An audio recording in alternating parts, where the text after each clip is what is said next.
all-time high of $126,000 per Bitcoin. This should be expected considering it is October. Historically, Bitcoin always performs well in October, always has a downtrend in September, and has gains of over 20% in October. So, not a surprise, but very exciting nonetheless. That said, a lot of people understand that Bitcoin is a long-term play.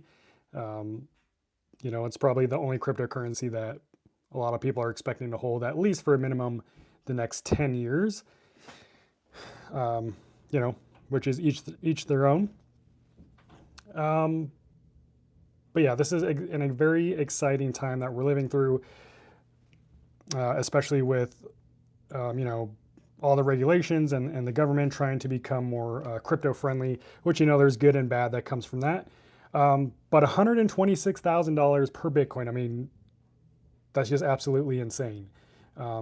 Congratulations to those of you who got in early, and early could have been, yesterday, could have been in 2010, 2011, however early you were, congratulations, because, once you hit an all-time high, everybody is up.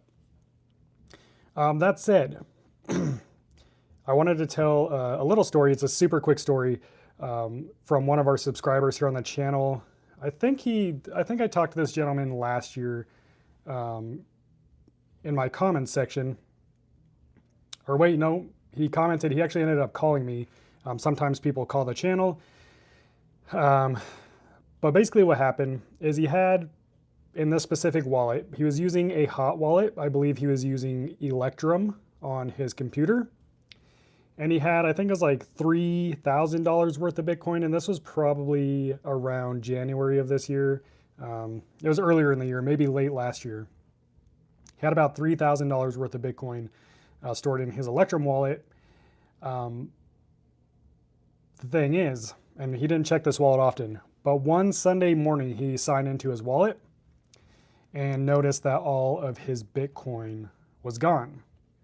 Now, $3,000 is $3,000. That $3,000 today would probably be worth, 3 or 4x if he still had it. Now, the reason that he didn't have it anymore once he woke up that Sunday morning is because he stored the keys to his Electrum wallet on his computer, which is just a no-brainer. A lot of people that I talked to here in the comments, even today, still, like I just had someone say that storing your keys in the Notes app on your iOS device is completely safe. Is completely not safe. I hope none of you are doing that. But you do not want a digital copy of the keys to your crypto. And especially with something like Bitcoin, because if you plan on holding Bitcoin for the next 5, 10 years, if you plan, if this is part of your retirement plan, or, you just want more money in the next 5 to 10 years, or maybe you're going to pass it on to your children, whatever it may be, why in the world would you be thinking so short term when it comes to like security and storing it? It just doesn't make sense to me.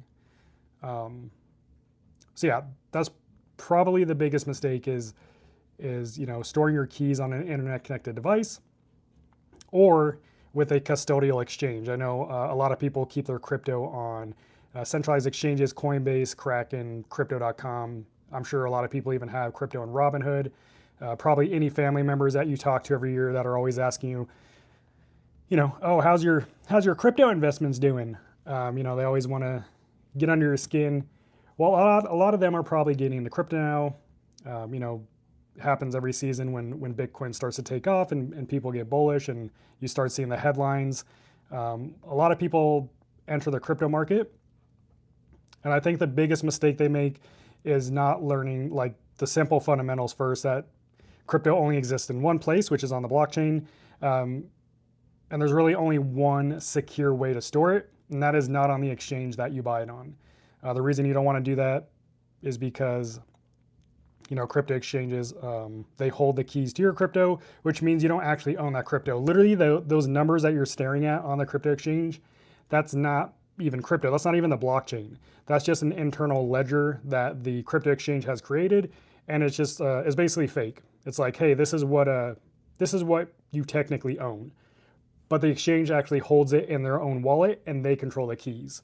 So that what you see on the crypto exchange, like in your portfolio, that's not in your possession, not at all. And that's exactly why they can freeze your account and freeze your funds. Also, something that seems to happen every year, especially when Bitcoin goes parabolic. I think last year, or maybe earlier this year, the Coinbase website actually went down, so you couldn't sell. Super interesting. But you don't want to have your crypto stored like that, especially during the bull season when things are taking off. You want to take control. That's, a lot of the point. A lot of people get into crypto is so that they can be their own bank, control their own money. And the only way you do that is using a self-custodial wallet. Self-custodial meaning you own the keys to your crypto. And there's really only two types of self-custodial wallets. There's a hot wallet where you have an app on your phone or computer and the keys are stored in that. Or you have a cold wallet, which is its own device that stores a key offline in a secure environment that's not only offline, but it's usually in a secure chip, which is a same kind of chip used in the financial industry across billions of bank cards, as well as even in the military. So that's really the only way you should be storing your Bitcoin. So if you have like family members or friends who are just getting into crypto and they are asking you for advice, and if you want to, be a good voice to them and be a good mentor, I'd highly recommend like teaching them the basics of offline self-custodial storage. Hook them up with a Tangent wallet or whatever your favorite wallet might be, whatever you use and you feel confident using. Like take the time to explain to them and show them how to securely store their crypto, because keeping it on an exchange or in a financial app like Robinhood or something, in my opinion, especially if you're playing the long-term game, is just irresponsible. Very irresponsible for a lot of reasons. Again, if you have your crypto on an exchange, just know you do not own or control that crypto. And insurance, like the insurances that crypto exchanges offer, it's only up to a certain amount for the entire company. So if something happened and they lost more than they're insured for, then the customers will potentially take the hit for that. Like you won't get all that crypto back because they would split it between everyone. And this has happened in the past. A lot of exchanges that have gone under either because of a hack or because they were bad actors from the beginning. A lot of the times the customers are the ones that get the crap end of the stick, and they either don't get all their crypto back or they get none of it back, or it takes 5+ years to get your crypto back. And at that point, you may have missed out on taking profits. So that's why this channel exists. I'm super bullish on crypto long term, but I'm also bearish on like current crypto storage. Like they still want to control your crypto. They want you to use their exchanges. They want you to, if they can keep you on their exchanges, they can charge you insane fees. That's not to say that you won't pay fees if you use a self-custodial cold storage wallet, because there's fees everywhere. But at least you're in control and you get to decide how you manage your crypto. So yeah, that's what I'm going to say. If you do have any questions about self-custodial cold storage or storing your Bitcoin or whatever crypto, make sure to drop it in the chat. I also have 3 wallets that I recommend in the description of this video. The first one is a Tangent Ring. This is a self-custodial cold wallet. You can store Bitcoin on this along with tens of thousands of other cryptocurrencies. 15% off this in the description. This sale goes till October 30th. And then also, the Tangent wallet, which works exactly the same as a Ring. There's 10% off the wallet in the description. Or if you prefer a device with its own screen, the Ledger Flex, you get $20 worth of free Bitcoin when you buy a Ledger Flex. And I also have user guides for all these wallets in the description. And these are devices that will allow you to be your own bank, essentially. You control your crypto. They won't be at the mercy of third-party exchanges where they can freeze your funds, lock your account, go bankrupt, get hacked. So yeah. And I'll talk more on some things later, but that was kind of my rant for a second. I'm just going to go through the chat here, see what everyone's up to on this historical day. Big Johnny D says, "Hey brother." Bull Market Bandit says, "Hope more alts can run." Also shout out Big Johnny D. What's up? Alt season always comes after Bitcoin has its run. It's usually how it goes. Everything follows Bitcoin. Doug, what's up, Doug? I'm Ham says, "Why don't you respond to my messages, brother?" Not sure what you're talking about. What's up, Luca? Big Johnny D says, "Alt's not responding." Again, Bitcoin always has its run first, then alts follow. What's your expert opinion on Solana and XRP? I don't have any opinions on XRP. I'm not super into XRP. Solana, I think, is like, from what it looks like, is the Ethereum of this bull run. Like in 2021, everyone was on Ethereum because NFTs were taking off and most NFTs lived on Ethereum. So the network was absolutely insane. But I think because of how scalable and how efficient the Solana network is, I think there's a lot of potential for people to build things of value on Solana. So that's all I'll say about that.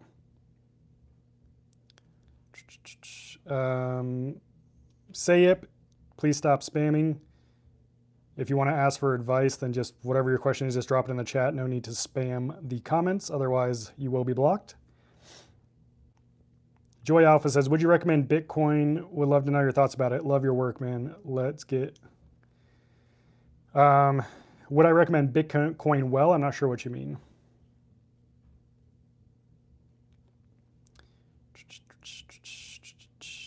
Christopher Hardy says, "Tangem is the way."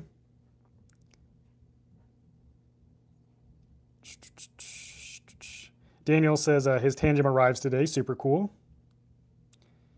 Snipsicle says, "Cold wallets are great." Absolutely. Cold wallets are the only way you should be storing the keys to your crypto. If you aren't using a cold wallet, then you have a lot to learn and your crypto's at risk. It's really that simple.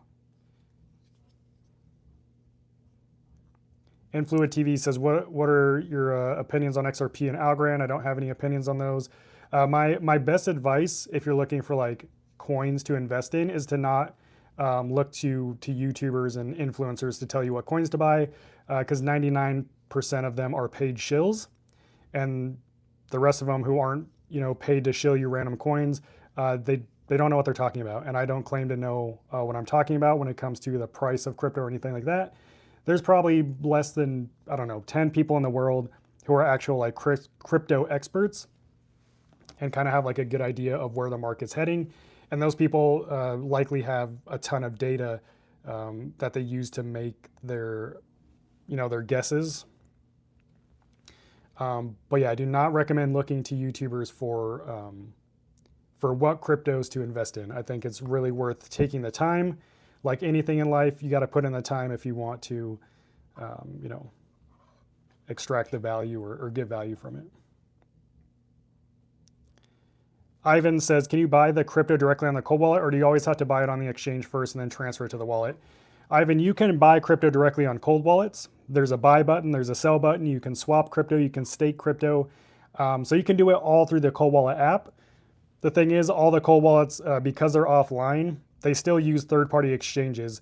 So when you buy through the app, you're still interacting with a third-party exchange. You still have to sign up on their, through their platform. But the difference is you're doing it all through the app. So you're not really sending crypto to your wallet. It's just more seamless.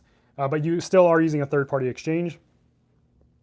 To be completely honest, like buying crypto on an exchange and sending it to your wallet is as easy as sending an email. It takes about a minute. It's my preferred way of buying and selling crypto because the fees are generally better if you just go to an external exchange and then buy it there and send it to your wallet. But if you don't feel comfortable doing that yet, all the cold wallets let you buy crypto directly in the cold wallet app. Again, I'd recommend Tangem, which is in the description of this live stream. Probably the easiest wallet on the market right now. Bart says, "Thanks for the discount for an extra LAPal cold wallet." No problem, no problem. Bart, I'm not recommending LAPal cold wallets anymore. Just a heads up. It's not a brand I'm recommending anymore, but Crypto exchanges and crypto wallet, you're unpredictable. I'm not sure what you're talking about, Vaughn. Someone said, what if you have it on Ledger and stake to an external service? There are risks with staking, but especially when using an external website like outside of Ledger Live, you risk signing a malicious contract and potentially having your crypto stolen. So I would try to stick with native staking directly in the Ledger Live app. Not sure if that's what you're talking about, but that's what I would do. Do It Yourself Off the Grid Life says, can you explain why it's more safe to do swaps in Ledger Live versus on a DEX or exchange?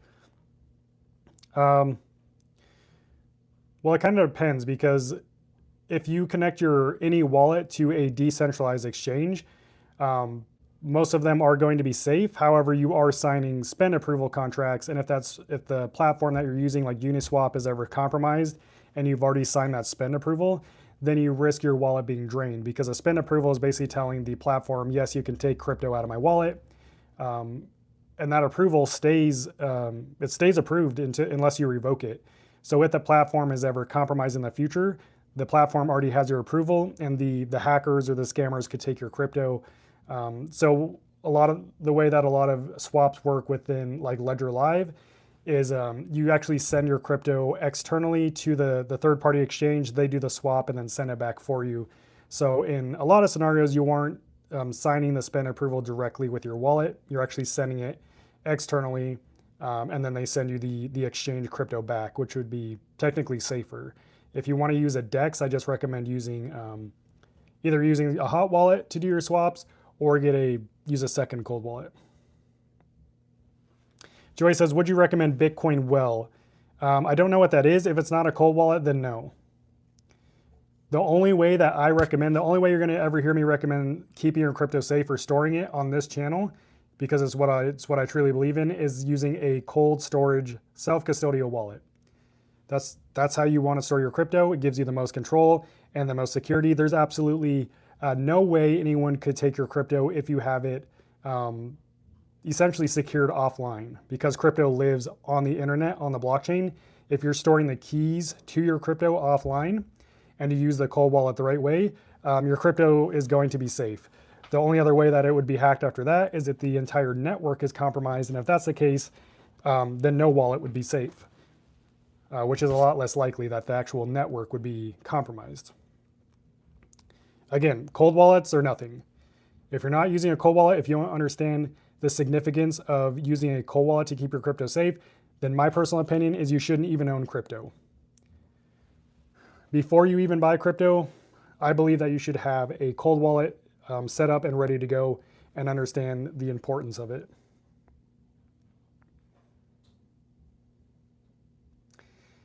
Big Johnny says, there are several people that have tried to move their crypto off of Robinhood and Coinbase, and they won't allow them to do it. That's because most of those exchanges will put a hold on your crypto, especially if you just recently joined the platform like Coinbase. They'll always do like a 7 or 14-day hold for your first transaction. And some exchanges like Kraken require you to confirm your withdrawal address using your email. So like you'll get a withdrawal, and then they'll send you an email with a code, and you'll have to go to your email, copy that code, and then paste it in a Kraken to confirm that withdrawal address. But in general, most crypto exchanges will put a temporary hold on your crypto before you can transfer it externally. You can definitely transfer crypto externally from Coinbase to a cold wallet though.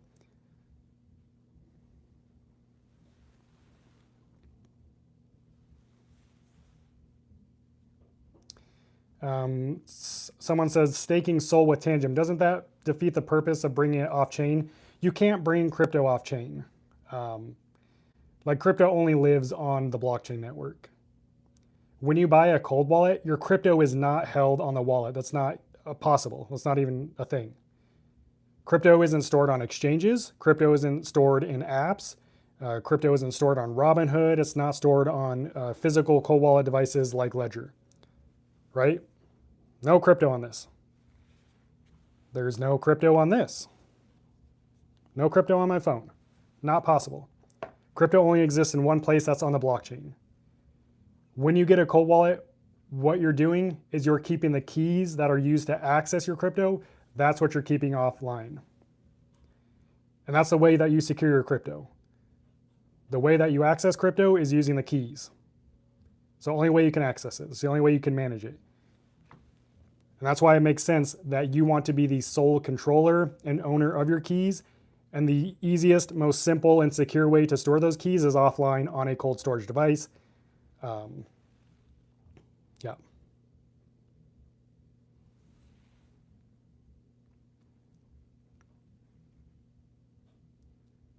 Bobo says, I don't understand why anyone should buy Tangem. You have much more safety and freedom having your seed phrase and having the ability to see what address I'm sending to or receiving to. I'm not sure what you're talking about, Bobo. You can set up a seed phrase with Tangem. You can set up a 12 or a 24 word seed phrase if you want to. You can also set up a passphrase, aka hidden wallet, and you can see which address you're sending crypto to on Tangem as well. The app even creates, it first generates the transaction offline. So you get a real view of the transaction you're signing offline, so that it, you know it's not tampered with or anything. So yeah, I don't know what you mean by why anyone would buy a Tangem. The reason why millions of people buy Tangem and why they've shipped 6 million cards without it ever being hacked is because it's simple. It uses a secure element chip designed by Samsung and an NFC antenna, and the only thing you need to use it is your phone. It's the easiest, most beginner-friendly cold wallet on the market, and it lowers the barrier to entry for people who want to secure their crypto and be their own bank.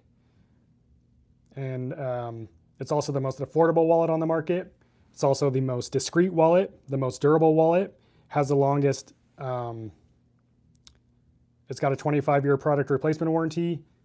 It's really a no-brainer. And it's a huge upgrade from using a hot wallet like MetaMask or Trust Wallet. And it's a massive upgrade from something like a crypto exchange like Coinbase. So that's why people use Tangem.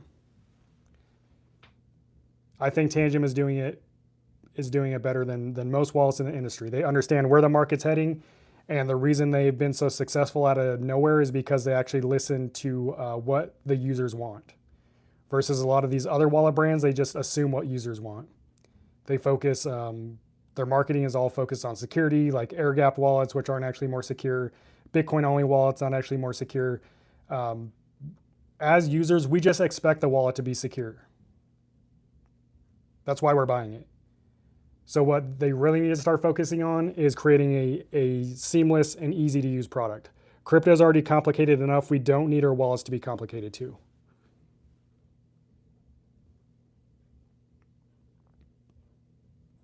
Charles says, please explain between clear signing and blind signing. Clear signing, you can see all the transaction details. You can see what address you're sending it to. You can see the amount you're sending. You can see what wallet address is sending the crypto. That's clear signing. You just understand the transaction details. Blind signing is the transaction details either aren't shown or it's displayed in cryptographic code that you don't know how to read. That's what blind signing is. Charles says, I bought a Flex using your referral. Awesome.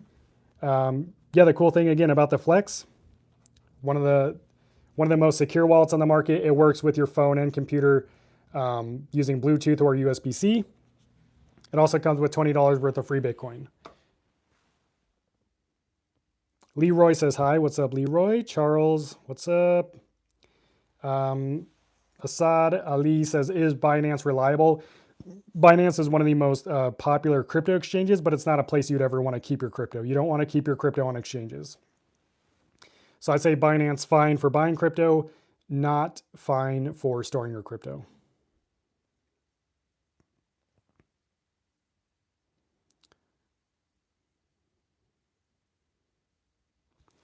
Arun says, hi Skrilla, missed a few weeks of your live support. Can a wallet address be tracked back to the user if it's stored on the hardware wallet by the government? So the blockchain is not private.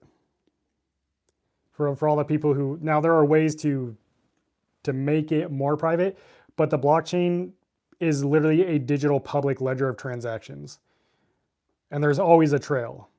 So if you buy crypto on an exchange like Coinbase, that's one wallet address, and then you send it to your cold wallet address that is recorded on the blockchain. So they can see that a Coinbase wallet address interacted with this other random address, and they can make the connection. It's not that hard. If you wanted to be completely private, you'd have to use like a coin mixer, probably go the Monero route and then convert it back to Bitcoin, all decentralized. There's a lot that goes into making it truly private.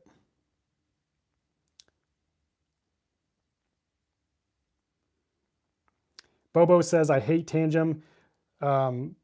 That's completely, your opinion, and you're right to that, but those are the least helpful comments in the world. When someone just says, I hate something, they don't give any reasoning or anything like that. I think that's the least helpful, the least value someone could bring to the internet, in my opinion. From Zero to Hero Gaming says, I just bought a Tangem wallet using your code. I live in the Philippines. How long do I have to wait for a tracking number in my wallet? Are you talking about the tracking number for shipping? I don't know. When you order on the website and you enter your like Philippines, it should tell you the estimated shipping date, I would imagine, or the ETA, the estimated time of arrival. For somewhere in the Philippines, it's probably like 14 days after. That's probably not including customs. Customs can hold on to your package for really as long as they want. Charles says, please explain between cold signing and the Ledger Flex, between blind signing and clear signing. I already explained that, Charles. Again, blind signing is you don't know the transaction details. Clear signing is you do.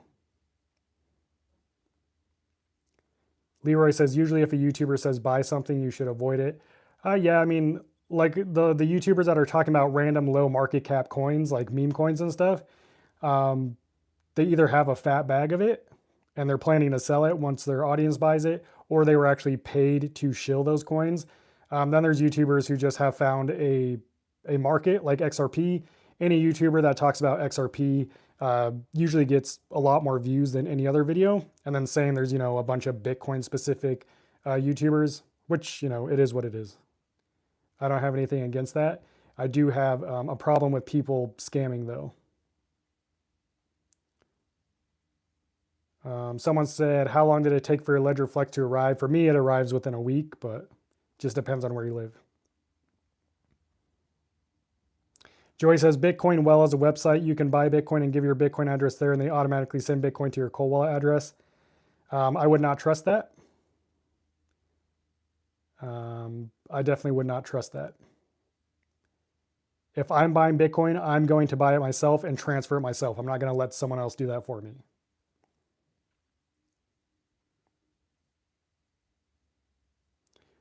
Bobo, you seem very misinformed on the Tangem wallet. I do recommend you definitely do some more research.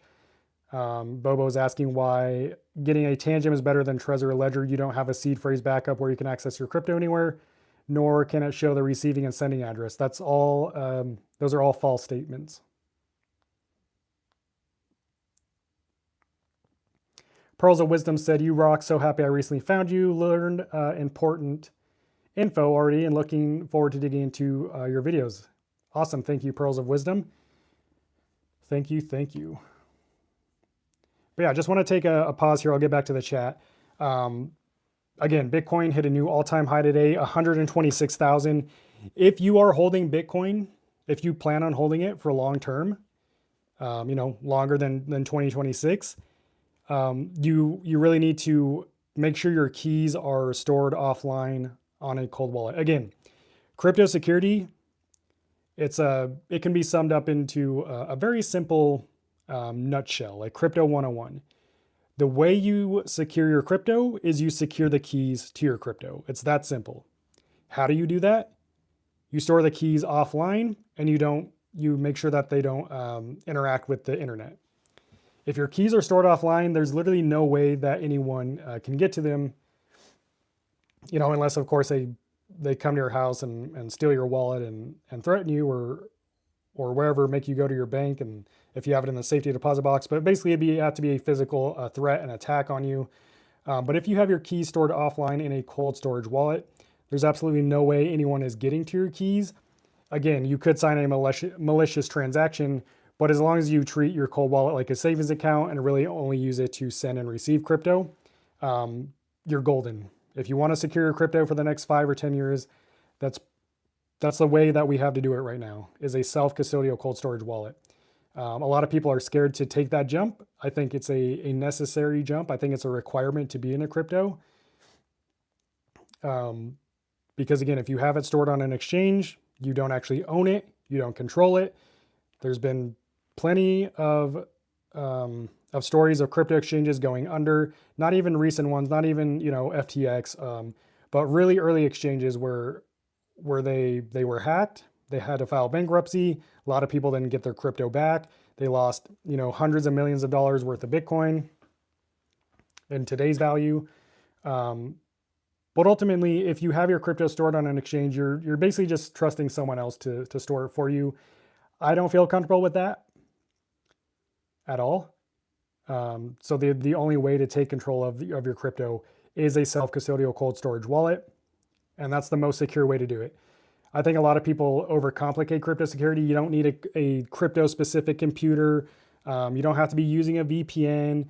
You don't need multi-sig and all that other, buzzword crap. All you need is a cold storage wallet. That's it. And then use it the right way. I've been doing that for almost 6 years now. I've never had an issue. And I'm targeted by hackers and scammers on a daily basis.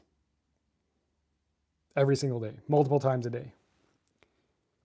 I think on my old Mac, early on, I actually got malware on my MacBook, and my crypto was never at risk. You know why? Because I didn't have it stored in a software wallet or on the exchange on my MacBook. I had the keys secured on, at the time I was using my Ledger Nano X. So that's proof. So yeah, again, if you don't have a cold storage wallet, I have 2 of my favorite wallets in the description. The Tangem wallet is if you're new to cold wallets, it's the most friendly one, user-friendly one. Literally, if you can microwave a Hot Pocket, you can use a Tangem wallet. The only thing you need to use it is a mobile phone that has full NFC support, which is most new phones on the market today. I mean, it even works with my old iPhone 7, but it works with Android and iOS devices. There's no batteries or anything. All you need to set it up, again, is your phone. It's about as easy to use as your bank app. And the keys are stored offline on the card inside the Secure Element chip. There's a chip inside this card about right here. It's designed by Samsung, and it's one of the most secure chips on the market. And you can get 10% off that wallet in the description. There's also the ring, which works exactly like the cards. If you buy the ring, it comes with 2 cards. Again, you can scan this with your phone, manage your crypto through this ring, 15% off the ring right now on the link.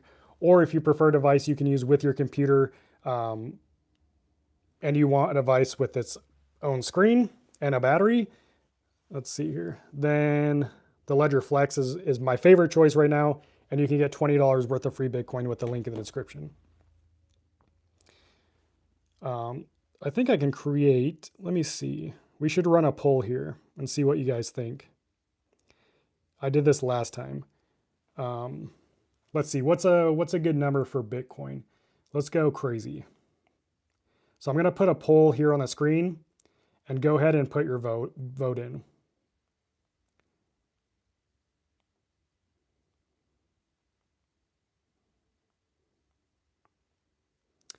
Let me know what you think.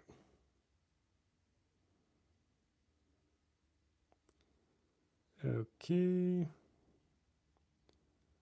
All right. Let's see. The poll is live. Let me know what you think. Put it down here. Okay. Will Bitcoin hit 200K by 2026? That would mean right now 126K. Could happen, right? But let me know what you think. If you don't think it'll hit 200K, then drop it in the chat. What do you think it'll be like literally December, 31st, 2025? Okay, I'm going to go back to the chat here. Again, let me know if you have any questions. This is a live Q&A. Happy to help troubleshoot or answer any questions about cold wallets or crypto security. What I don't do on this channel is I'm not going to tell you what to invest in, and I'm not going to give you like price predictions I'm not going to do anything like that. I'm not going to tell you what I have in my portfolio. None of that. It's not what I do here.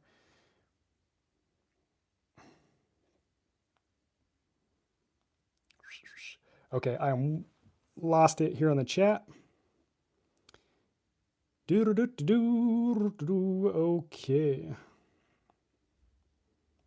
Lots. Okay, here we go.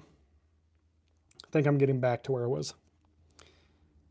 Can someone explain? I'm getting okay. Okay, here we go. Anthony Fontana says, thanks for keeping us safe. Valerie says, I have a Tangem 3 cards. I've had it for a while. I don't have a seed phrase. Can I add one or just make sure I always have one of the 3 cards?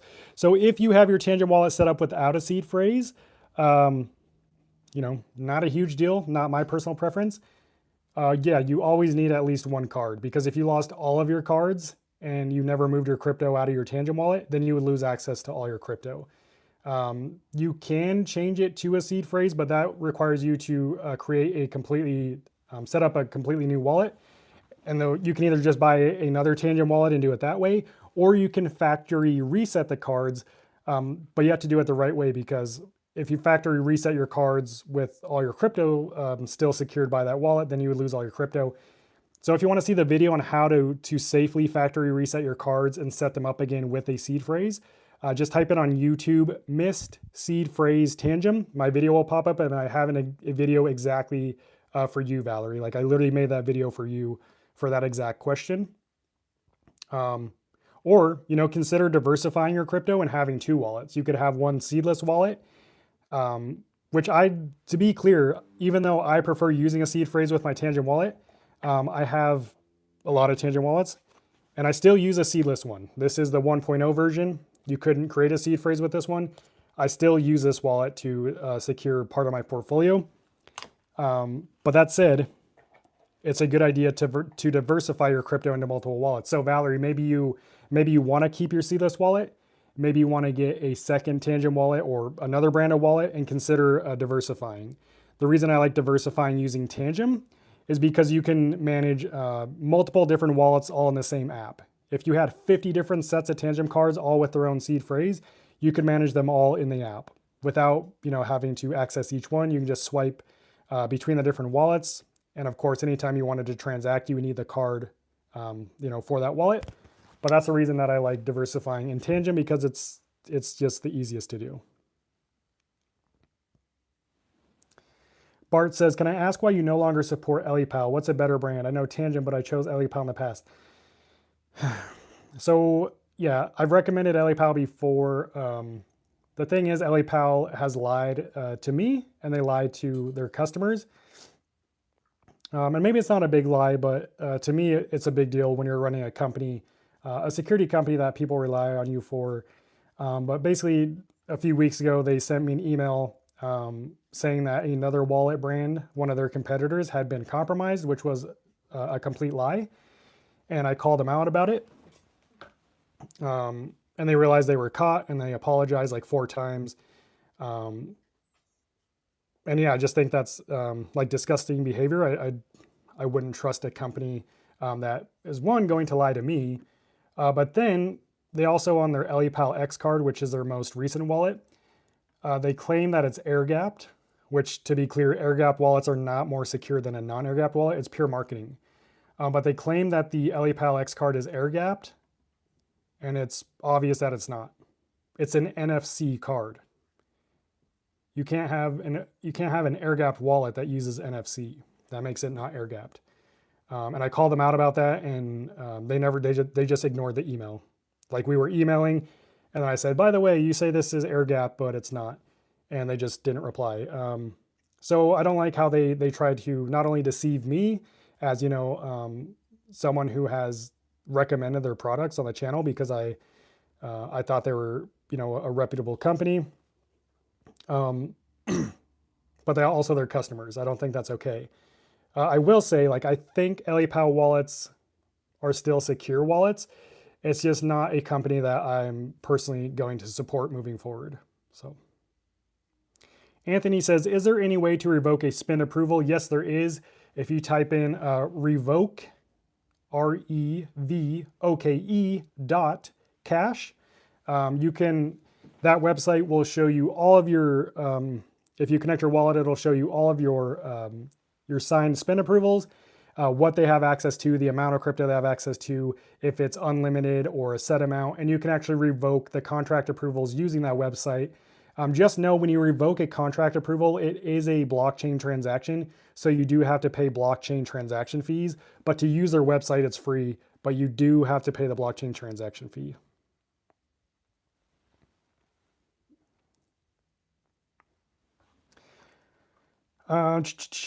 Snipsicle says, when it comes to sending Bitcoin to my cold wallet, is it best to use Bitcoin with the Bitcoin network or Lightning Network, since Lightning Network states lower fees?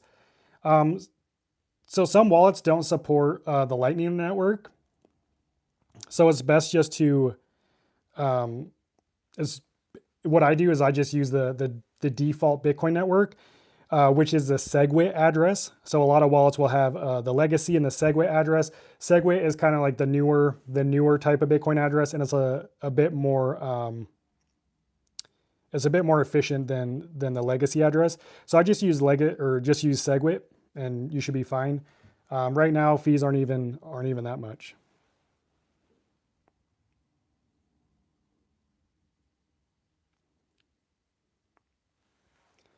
Vet says, do you know how to transfer XRP assets from Kraken to Hot Wallet? Yeah, it's the same way you transfer any crypto. You open up your wallet, you copy the XRP receiving address, you go back to Kraken, and then you hit send on XRP and you paste your wallet's receiving address. You enter the amount of XRP you want to send and you hit send. A couple of things with XRP. One, if it asks for a memo tag or a destination tag, when sending to a self-custodial wallet, which is a hot wallet or a cold wallet, you don't need a destination tag. So you either leave that blank or you just enter like zeros.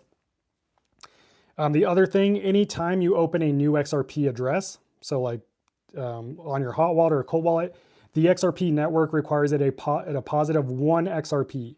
And this is like to prevent people from just creating a bunch of random spam XRP accounts. So you might have to send 1 XRP first and then send the rest of your XRP, but that's usually how you do it. Vet for Base, I don't recommend putting your XRP on a hot wallet though. If your goal is to securely store it, you need to get a cold wallet. Tangem, again, easier to use than a hot wallet, 100 times more secure than a hot wallet, and it supports XRP, and it's like an enjoyable wallet to use. Like I use my Tangem wallet at least once a day for various things.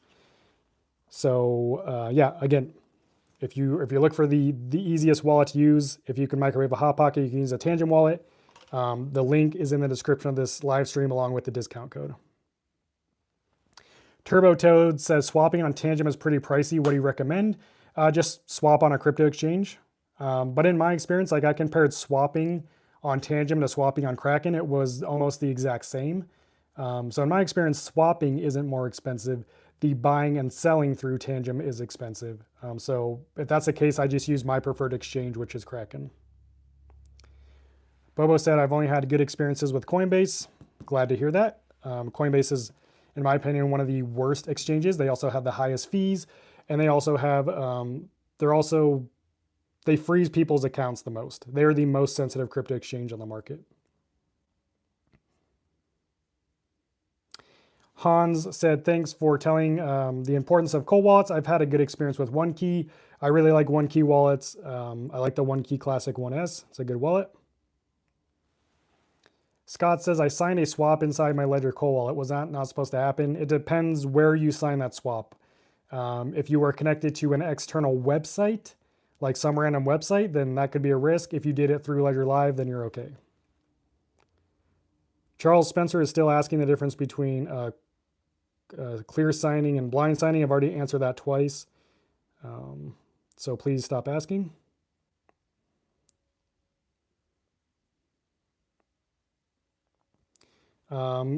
Is the Solana Seeker seed vault rather safe?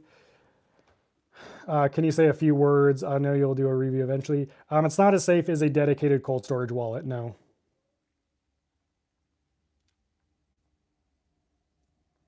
Justin says, Justin Loden, if security keys are held on the app when you're using a hot wallet, how are those keys still secure and safe? It's not, Justin. That's why I say don't use a hot wallet. You want to get a cold wallet where those keys are stored offline on the device. Hot wallets are not safe for that exact reason. The keys to your crypto are stored in the software on your internet connected device, which is vulnerable to spyware, malware, scammers who you might be interacting with.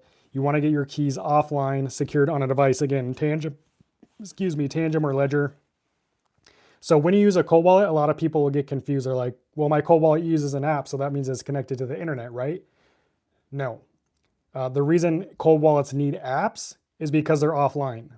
Like, how would they interact with the blockchain that lives on the internet if they didn't have an app? So when it comes to cold wallets, the cold wallet app is a middleman. So you'll go to the app, you'll initiate the transaction. The app will communicate with the blockchain. The blockchain will then, generate the transaction details. It'll send it back to your cold wallet app. The cold wallet app will then send that transaction, the unsigned transaction, to your cold wallet device. You can then securely sign that transaction offline on the cold wallet device, and then it signs the signed transaction. It sends the signed transaction back to the cold wallet app, which then broadcasts it back to the blockchain. And again, that's why cold wallets are the most secure option for managing your crypto right now. And again, you don't have to overcomplicate crypto security, guys. It's literally as simple as be in control of your keys, own your keys, and own them offline in a secure environment. You don't need a dedicated computer. You don't need to be using a VPN, and you don't need a bunch to set up multi-sig. Stop overcomplicating it. As of right now, as of 2025, as we head into 2026, a cold wallet is the most secure way to keep your crypto. And if you're wondering, well, what about paper wallets? Paper wallets are also secure, meaning just writing down the key on a piece of paper. The only problem with that is, how do you manage your crypto securely? You can't manage your crypto on a piece of paper. So cold wallets aren't just for securely storing the keys, it's also for securely managing them in that offline environment. So it's multi-use. Danny says, just saying thanks for your videos and effort. Just bought my first cold wallet Tangem because of your videos, and of course I use your discount. Awesome. Thank you, Danny, and thanks for watching the channel. Glad you got a discount, and it sounds like you're on the right track to secure your crypto, so I'm happy to hear that you got a Tangem wallet. Definitely let me know what you think of it once you get it. Bobo says, but the seed phrase is shown on your mobile phone, removes the whole purpose of a cold wallet. It definitely doesn't, Bobo. So the purpose of a cold wallet is to securely store the seed phrase offline and manage it offline, which you can do with Tangem. The seed phrase that's shown on the Tangem app, if you choose to use a seed phrase, it's only displayed long enough so you can record it. It's not stored in the app. It's not stored on your phone. There's also no spyware or malware that can infiltrate the app. The app has a lot of settings in the back end disabled. And I've made a video about this where I showed this in action. But if, for example, if you try to set up, if you're setting up your Tangem wallet and your seed phrase is shown on your phone screen, and you're doing a screen recording, or you take a screenshot and then you go and play back that video, or you go and look at that photo, guess what it shows you? Nothing. There's no seed phrase.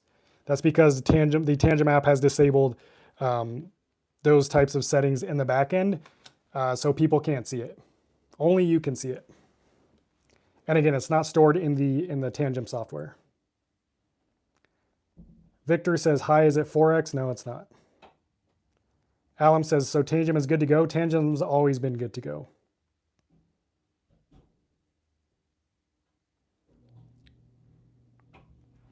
Met says, is Tangem safe to buy from Amazon? I don't recommend buying any wallets from Amazon personally. If there were a wallet I was going to buy from Amazon, I would say Tangem would be one of the safest, but I just don't see a reason why, because you get the discounts if you go to Tangem's website. And personally, it's just not I'm not willing to risk buying from a fake seller or receiving a fake product. So I always recommend buying directly from the manufacturer. That's kind of, just a thing that we do in crypto.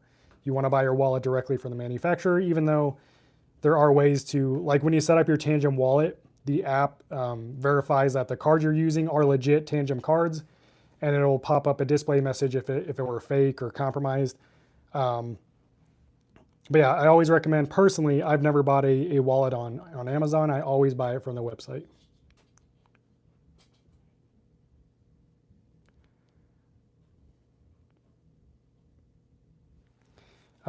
Kirian Williams says it's not discreet. It's got Tangem on the card. Does it? Does this say Tangem anywhere on it? I don't think so. There's nothing on this card. So Tangem is still one of the most discreet wallets on the market.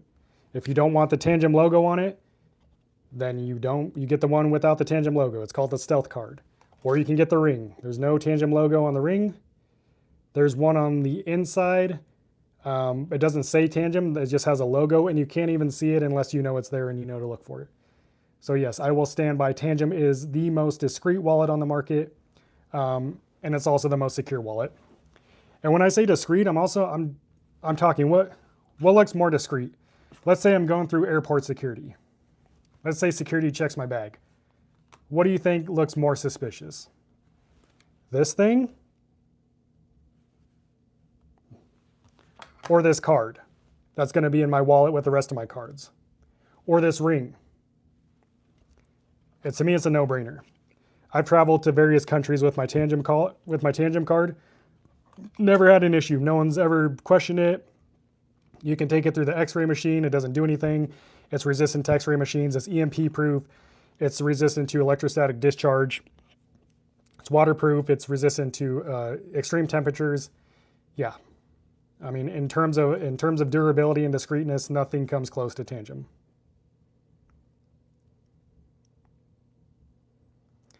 Silver Kid says, so Tangem's better than Ledger Flex. I didn't say that.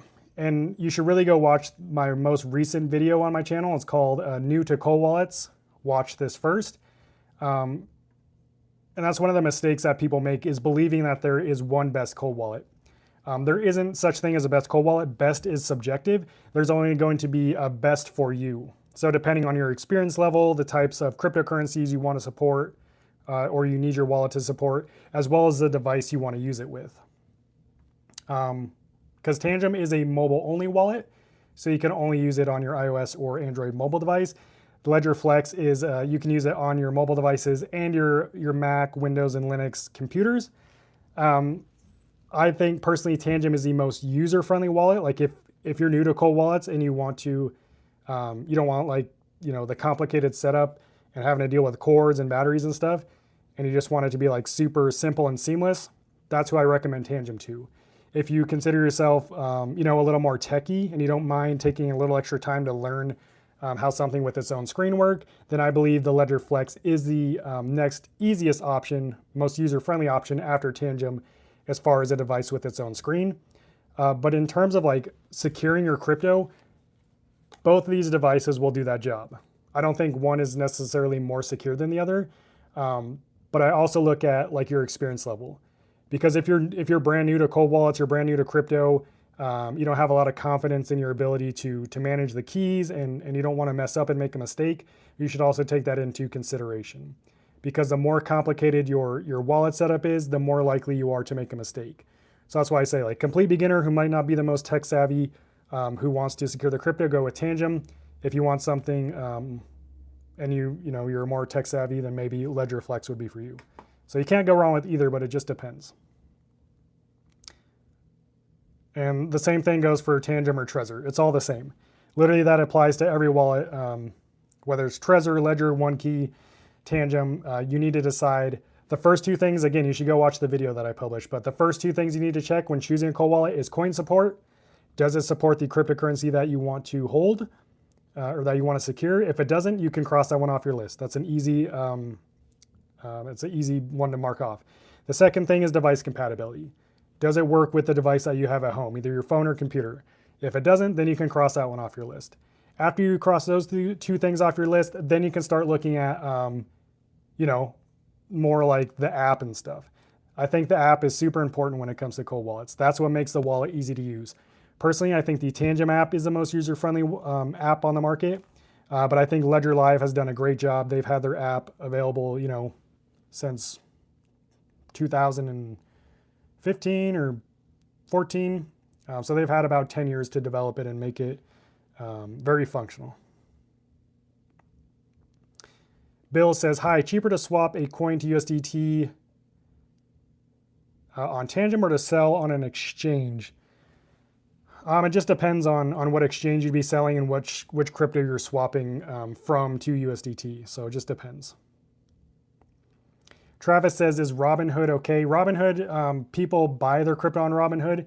That's fine. But no financial app like Robinhood or PayPal is a place you ever want to keep crypto. You don't actually own that crypto. That's not your crypto. That's just numbers on a screen. So if something ever happens, or if they find what you're doing suspicious for some reason, you know, that could be something as simple as using a VPN, using a different device, getting on, you know, traveling and accessing your account from somewhere else in the world. All those things could trigger something in the system that could potentially freeze your account. Which again is just one reason you don't actually own that crypto if it's stored on Robinhood or PayPal or Coinbase or Kraken. You really should get a cold storage wallet. Like if you want to take your crypto security from level 1 to level 110, you just get a cold wallet. Super easy. Again, for the two wallets that I've been recommending, Ledger and Tangem, which I believe are the two most beginner-friendly wallets on the market, I have full user guides in the description as well that show you literally the setup process, as well as how to send crypto from the exchange to your wallet and how to send crypto from the wallet back to the exchange if you want to do that. So you don't really have an excuse to not get a cold wallet. It's 2025. There's tutorials for everything on the internet. If you don't want to watch it from me or buy a wallet from the links in my description, then go to another channel and do it there. I don't really care. But just get a cold wallet for your own sake. You know, it's kind of like the difference between like keeping the key to your house under your floor mat and, you know, keeping it in your zipped up pocket in your pants, right? Like everyone knows that people keep their keys under the doormat, just like everyone knows that beginners keep their keys on hot wallets on their computers or their crypto on exchanges. So yeah. Same goes for Exodus, Jody. Exodus is a hot wallet. Your keys live on in the software on your internet connected device. Huge risk. If you want to secure your crypto, you need a cold wallet. There's no shortcuts around it. No shortcuts. Just get a cold wallet. Again, you can find everything on this channel. If you have any questions about cold wallets, I've already answered them on this channel. If you need any clarifying questions, just drop them. If not in this live chat, then find a video of mine and drop it there, and I'll do my best to reply. If I don't have an answer, I could probably point you in the right direction. But really at this point, you don't have an excuse to not be using a cold wallet. If you're sitting here watching this live stream and you don't already have a cold wallet, you don't have an excuse, honestly. Unless you just don't care to secure your crypto, then that's a pretty good excuse. If you don't care if your crypto, you know, were to get stolen or lost because, you know, you've got malware on your computer or you got scammed or something, then yeah, maybe a cold wallet isn't for you. But if you care about keeping your crypto safe because you're trying to, you know, use it for your retirement or something like that, then you should be using a cold wallet. Hold on, it's getting kind of hot in here. I was freezing before I started this live stream, but once I start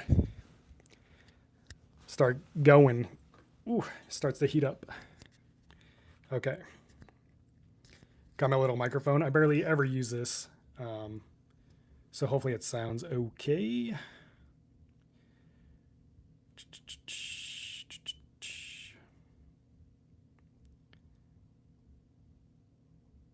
I feel like I've already answered some of these questions.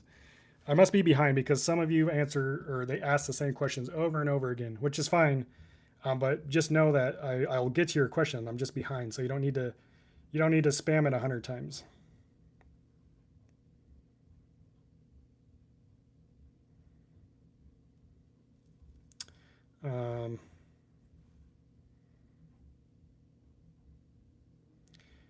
See, Margaret says, why does anyone hate Tangem? I'm a beginner and love its simplicity and safety. Just to be clear, I don't expect everyone to like Tangem. You know, we all can have our own opinions. Just like, some people love Apple devices, some people like iPhones, and some people like Androids. But I think a lot of the problem with like reasons for like when people say like Bobo said, I hate Tangem, they don't ever actually bring like any data to back it. And anytime they try to bring like some kind of claim or data, you could tell they don't even know how to use Google search, which nothing against Bobo. It's just like, if you're going to come and try to, express how you feel about a product, especially a security product, like at least bring some statistics or some facts. Because a lot of the reasoning is like someone went and read a Reddit thread that was already completely misinformed Reddit thread. And then you just have a bunch of misinformed people taking in more misinformation. And then you just have like a bunch of online warriors that have no idea what they're talking about. And that's usually what I've seen with a lot of the arguments around certain wallets. They don't even understand like the core basics that you could literally Google. So if you are new to like a wallet and you have a question, I don't know if people don't use Google anymore. I know ChatGPT is a thing, but ChatGPT isn't the best resource when it comes to very specific questions about products. It's not like the most up to date with that. So I recommend still going to Google and asking questions like, can you create a seed phrase with Tangem? Yes, you can. Is Ledger open source? Yes, it is. Like basic stuff like that. It can all be Googled. Bobo said, sorry for the emotional comment. It was just a header for the rest of my anti-Tangem arguments. I do not hate Tangem. It was hyperbolic. Yeah, I mean, you don't have to say sorry to me. I'm just saying like I do not like misinformation. Again, it's fine if you don't like Tangem. I really don't care. That doesn't affect me. Doesn't hurt my feelings. It's not even my brand, right?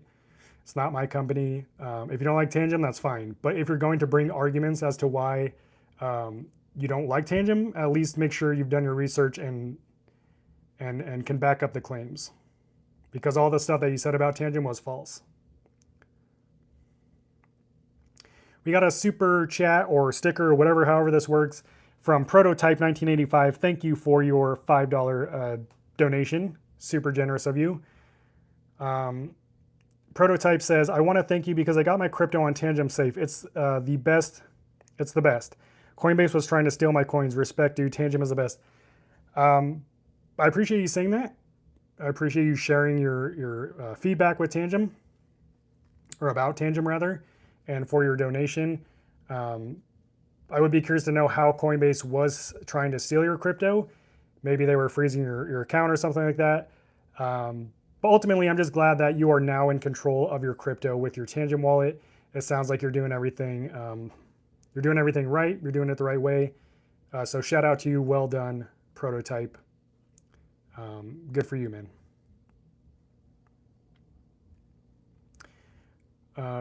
Charles says, you made me get the Ledger Flex. Thanks for educating us. Now let me DCA. Heck yeah. Sounds like you're doing it right as well. Peace of Mind says, why do exchanges have different fees? Because they can and because people will pay them. An exchange like Coinbase, which is one of the most popular exchanges in the world, why do they charge expensive fees, more expensive than most exchanges? The same reason Gucci charges more for their clothes over something like, Fruit of Loom.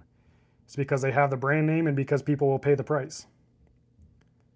It's really that simple. They can charge whatever they want. If someone's willing to pay it, then they'll charge it.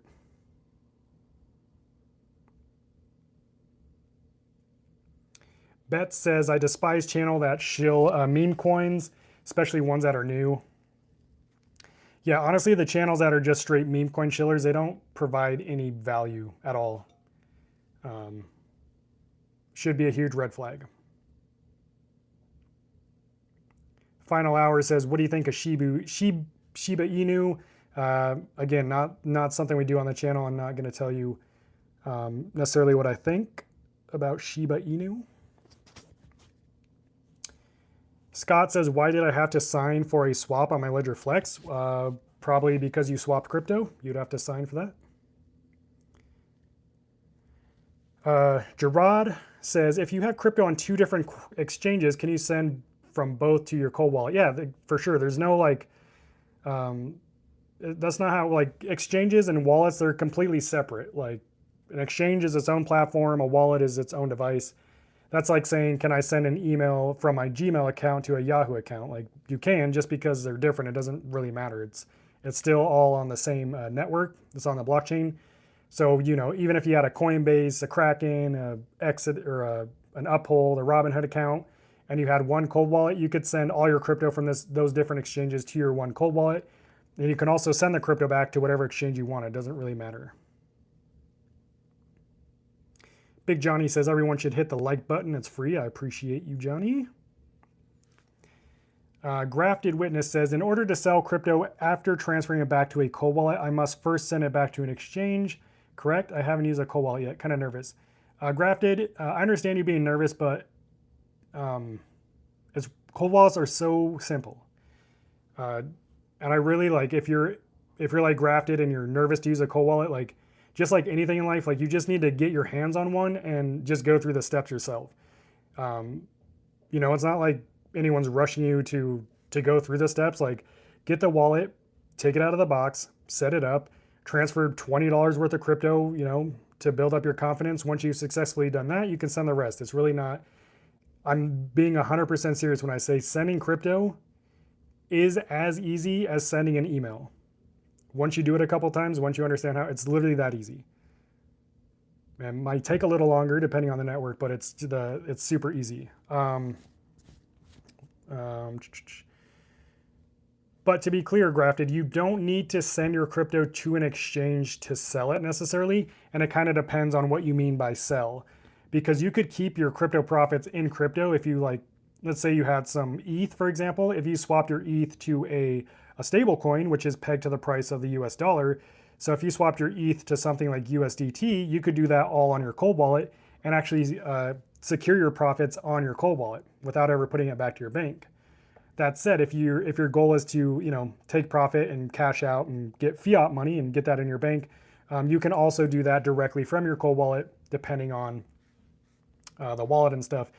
But most every wallet will let you sell certain cryptocurrencies directly from the wallet app. Just know that you're always interacting with some kind of third-party exchange. It's just a little more, it's just a little more seamless when you do it through the cold wallet app. But that said, Grafted Witness, I recommend for you, assuming you have a mobile device that works, like an Android or iOS iPhone, I recommend the Tangem wallet. Again, all you have to do, you could go download the Tangem app right now before you even buy the wallet. But download the Tangem app, buy the wallet. Setup takes like 3 minutes, and you can literally have your crypto secured in an afternoon. This is the most beginner-friendly wallet. I have an entire playlist on my channel. I also have the tutorial to this wallet down in the description. It will show you everything you need to do. But again, you really just need to get your hands on the wallet and go through the motion yourself. And that way, you'll probably answer a lot of your own questions. And then any remaining questions, you can come back to the channel or to YouTube or wherever and, find the answer. But if you've got your crypto on an exchange right now, I would be more nervous of keeping your crypto on an exchange than I would about getting a cold wallet and using it.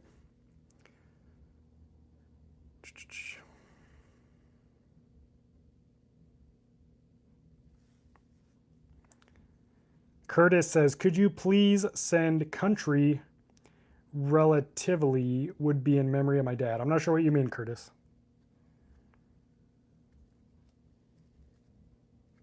Charles says the flex is actually a flex having one. Charles, you want to see a flex? If having one flex is a flex, how big of a flex is having 3? They're all magnetic too. Yeah, that's true. I've got 3 ledger flexes. This is a Solana one, and then I've got like 2 normal ones. I've got 3 flexes. I also have I've got a problem. I've got 8 sets of Tangem wallets. This is my newest one. I will say my favorite Tangem wallet, because I have different designs, they all work the same, but my favorite Tangem wallet design, even though I have a bunch of cool ones, is the Stealth one, because it doesn't have anything on it. It's my favorite one. Again, 10% off off all Tangent wallets in the description. Ragu says, I got drained last Christmas, lost 50,000 CAD. Now I use Tangent, learned it the hard way. Dang.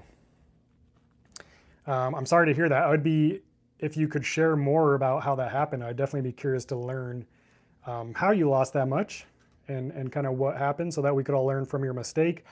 I'm sorry that happened, but it sounds like you're on the right track now with the Tangent wallet. So I'm happy to hear that at least, but I'm sorry that you had to learn the hard way.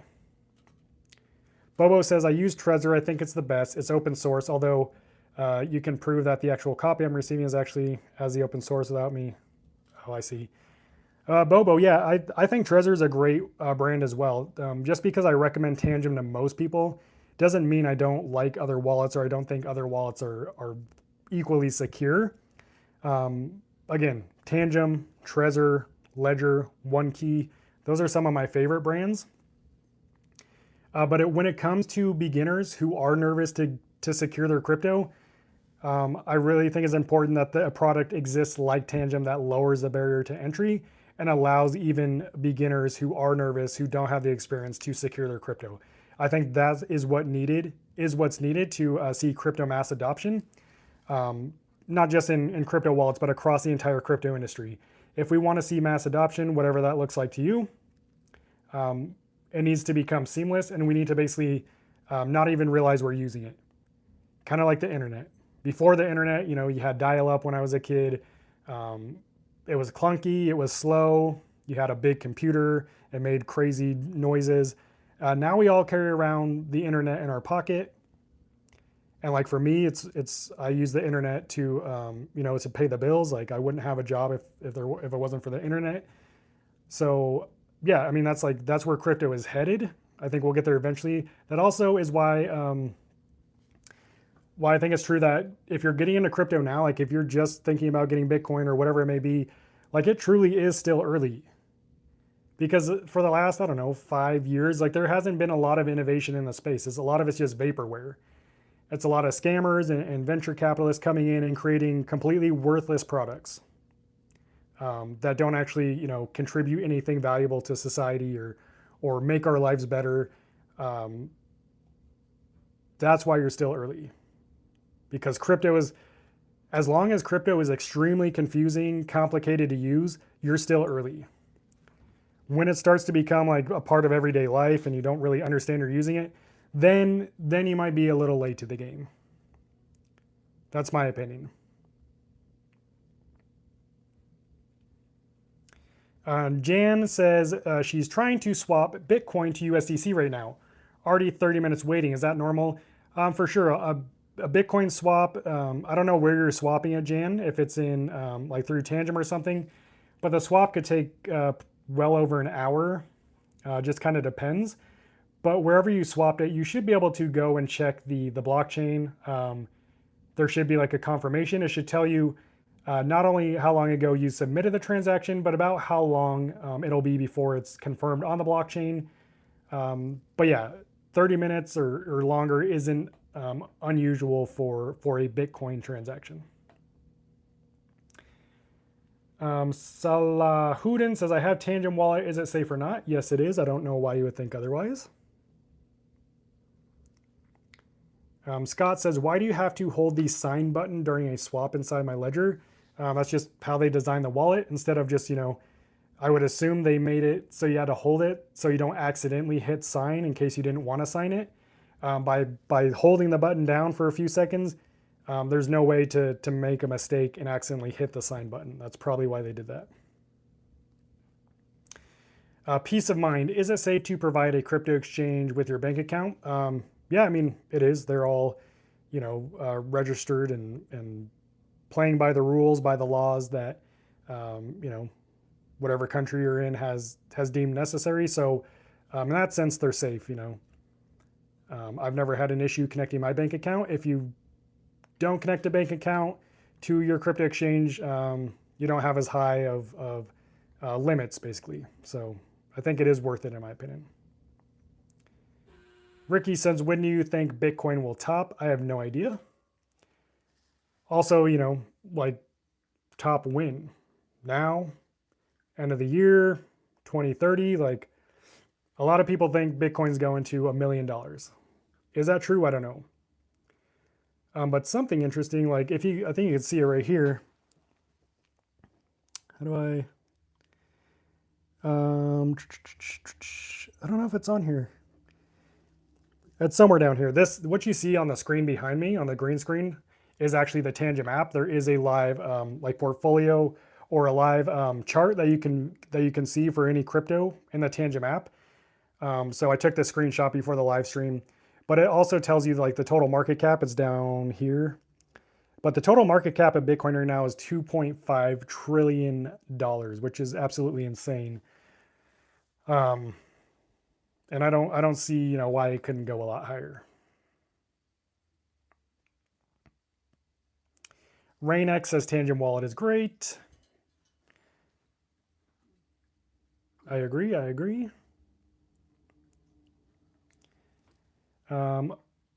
Aloha Earl says, shout out to Aloha Earl. Are you over, you in Hawaii? Shout out to Hawaii, if anyone's in Hawaii. Says, I'm just getting into investing into crypto. Would you spread investing on multiple tokens or mainly Bitcoin? That's up to you, man. I can't answer that for you. What do you think? Is alt season coming or not? Historically, alt season always follows Bitcoin. So, usually Bitcoin has its moment, it pumps, and then all coins will follow. That's all I'll say. Pavel says, do you invest in Bitcoin? I will say I own some Bitcoin. Although I won't say like what specific cryptocurrencies I hold, I will say that I'm extremely high risk, high reward. That's all I'll say.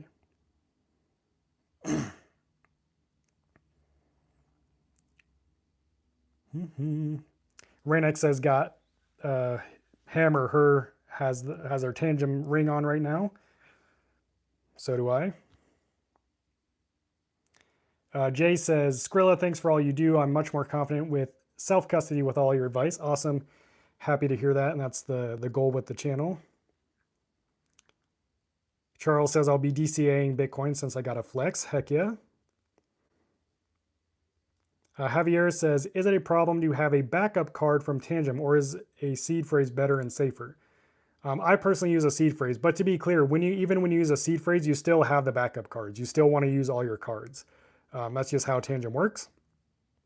But personally, I prefer knowing my seed phrase so that I'm not solely reliant on the cards.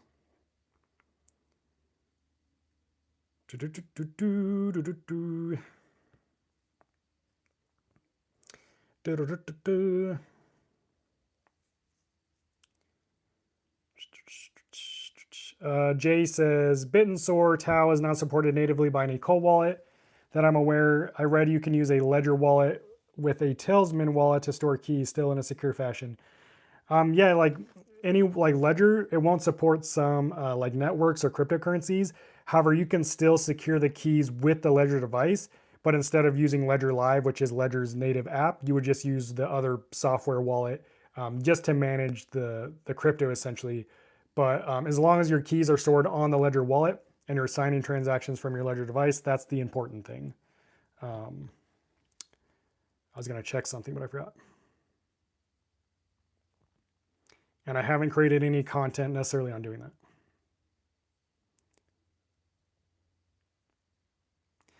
Gus says, my Ledger Nano S won't have support anymore. Just to be clear, you can still use your Ledger Nano S. They're just not going to do firmware updates for it. And no, you cannot connect the Tangem to other wallets. You also don't really need to. Tangem does have Wallet Connect to connect to external platforms like, Uniswap if you're on Ethereum, or like Jupiter, for example, if you're on Solana. You can do that with Tangem, but again, not recommended to be interacting with decentralized applications using your main cold storage wallet. You either want to get another wallet or either another cold wallet or just use a hot wallet. Gerard says, can two people use one Trezor? Yes, but just know that like you'll both have access to it essentially. So I guess if you trust the other person, you could do that.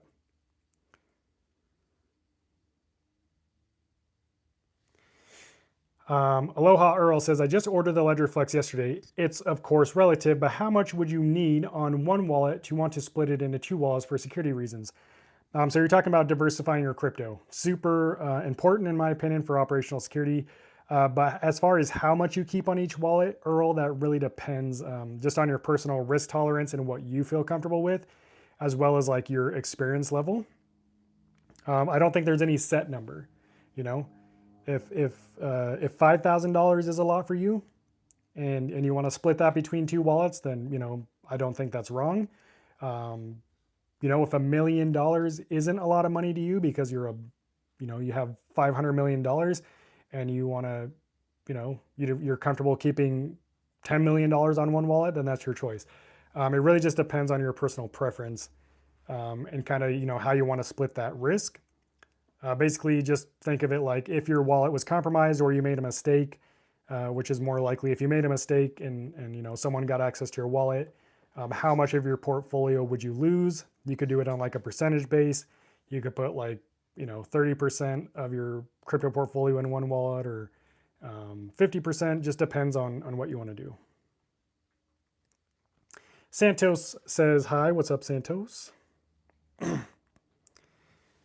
Creativity Studio says, didn't Tangem recently update their wallet?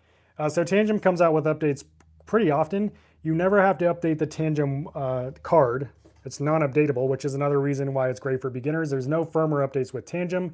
The only thing you have to update is the Tangem app on your phone. You update that just like you update any app on your phone. If you don't know how to do that, then Google it. You go to your app store and you tap the update button. It's really that simple. Salah Houdin says, how many Bitcoin do you have? Not a question you should really ask anyone, and not a question anyone should answer. Never tell anyone how much crypto you have. Really irresponsible. Javier says, is it safe to buy crypto on Coinbase? So I don't personally use Coinbase. It's not an exchange I'll ever recommend to anyone. In general, Coinbase is considered a reputable exchange, meaning a lot of people use it. If I were to use Coinbase or any exchange for that matter, I use Kraken, I would not keep my crypto there. Like the way that I do it is I buy crypto on the exchange and instantly it goes to my cold wallet. I don't wait a minute. I buy it, it goes straight to my cold wallet. Really that simple.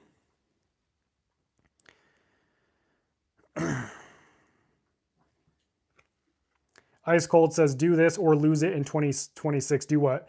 Ice Cold, yeah, the title of this live stream is you need to get control of your keys and secure them in a safe place. So do this, meaning get a cold wallet, become your own bank, store the keys offline in a secure environment. The easiest and best way to do that is using a dedicated storage device, which is a cold wallet. That being Tangem, which is the most user-friendly cold wallet on the market. 6 million cards produced, not a single one hacked. All you need to use it is your phone. Also, they have a Tangem Ring that comes with 2 cards. It works exactly the same as the cards. You can manage over 85 different blockchain networks and tens of thousands of different cryptocurrencies with this card. But this allows you to own the keys to your Bitcoin and secure those keys offline so that your Bitcoin will never be hacked, or your keys will never be stolen so that people steal your Bitcoin. Because I told a story at the beginning of this live stream where one of our subscribers had a software wallet. I believe it was Electrum. And he had a few $1,000s worth of crypto on that wallet. And he had his keys stored on his computer. And he ended up getting malware on his device. And he woke up one Sunday morning and all of his Bitcoin was gone. It's a mistake a lot of beginners make. And it's easily avoidable by just moving your Bitcoin to a wallet that you control where the keys are stored offline, like Tangem, or if you prefer something you can use with your computer, like Ledger. Again, I have discount codes and links to both of these wallets in the description. You get 10% off your Tangem wallet or 15% off the Ring. Also have a full user guide on how to set up and transfer crypto to and from this wallet. And then same thing for the Ledger Flex. You get $20 worth of free Bitcoin if you use my link. And I have a full user guide in the description as well.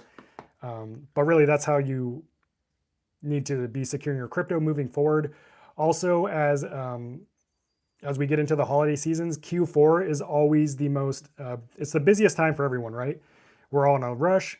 We're busy at work. Traffic is busy. People are on edge. We're not really thinking straight because there's a lot going on. That's when most scammers and hacks happen, is Q4, because everyone is stressed out. People aren't thinking clearly. There's a lot of money moving around. And crypto tends to go up in October, which we're seeing right now. So expect to see more hacks, expect to be targeted more, expect to receive more phishing emails, more scam text messages, more scam phone calls, even physical mail, like in your mailbox at your house. There's crypto scams showing up in mailboxes. So expect to be attacked, literally. Your information is probably online. If you have accounts on other websites, which means your email's out there, and whether they know you own crypto or not, they're going to target you and just assume you own crypto. And because crypto is such a complicated cesspool of a space, they're very successful and very profitable stealing people's crypto. I've seen a lot of older folks on here, like 65 plus, lose massive amounts of money, millions of dollars. Basically, people have their retirement into crypto without understanding the fundamentals, which, like using a cold wallet to secure your keys, that's a crypto fundamental, crypto security 101. I've seen people lose, basically everything they worked for their entire life by just not doing basic research and securing their keys. That's why I say, do this now, get a cold wallet now, bite the bullet now, learn to use it now.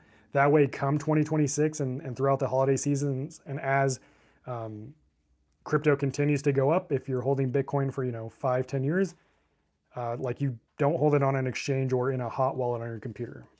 Super irresponsible.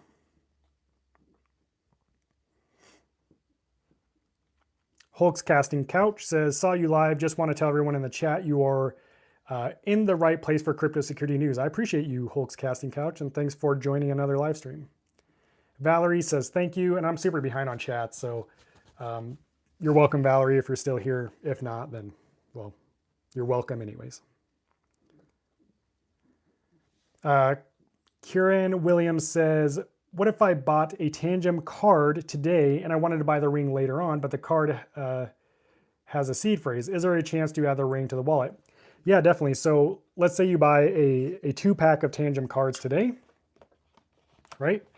You have 2 cards today. You set these up with the seed phrase. You're good to go. You get your crypto on it, you're secure. But then, maybe for Christmas or something, you want to buy the ring, which also comes with 2 cards. Well, assuming you're set up that first set with your seed phrase, and let me just show you right now, you can add multiple Tangem wallets to your Tangem app. So as long as you have your seed phrase, you can just you'll just go through the setup process again with the ring and import the seed phrase. But check this out. Let me go to empty wallet here. So here, let me take the green screen off so you can actually see my phone. So this is the Tangem app. So if you buy a new Tangem wallet, like you get the cards now, or you want to buy a second set or something, it's so easy to add it. All you do is go to settings up here and then go right here to add new wallet, right? Let me see. Oh. Add new wallet, and then you just go through the setup process again. You'll just scan the ring and your 2 cards, and then you'll select a button that says other options, and then you'll tap import recovery phrase, and that will allow you to import your keys from your current wallet to your new Tangem cards. And there'll be different sets in the Tangem app, but they'll be the same wallet with the same crypto on it. And I use this phone specifically for like live streams and videos so that no one sees what I hold. But once you have multiple wallets set up, you just swipe up here left or right, and that'll let you switch between your wallets. And again, that's why another reason I like Tangem is because you can manage multiple sets of cold wallets all on one app. So yeah, you can do that for sure.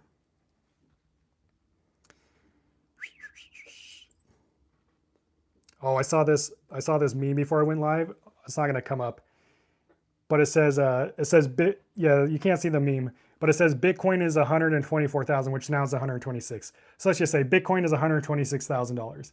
Boss says, "Why were you late?" And then it said, "Watch your mouth." I don't know. I just thought that was funny. Basically saying, you know, I'm quitting my job because Bitcoin is mooning. Let me go back here. Okay. Hussein says bonjour. Bonjour. Javier says, I usually buy on Kraken, but I might test it out on Coinbase. I personally prefer Coinbase over Kraken. I will never use Coinbase again, but you do what you want to do, Javier. I'm not going to stop you. Turbo Toad says, I've been using Arculus on TikTok a lot. Are they good? Arculus, they works the same way as Tangem. So you just use your phone with it. Arculus is more expensive. They're 100% closed source, and they don't support nearly as many coins or features as Tangem. So in my opinion, no, Arculus I have an Arculus wallet and I don't use it. That's why I have 8 sets of Tangem and 1 Arculus. I will say I do like the metal Arculus cards. I think the metal version of the cards are cool. That's like the only thing I like about Arculus.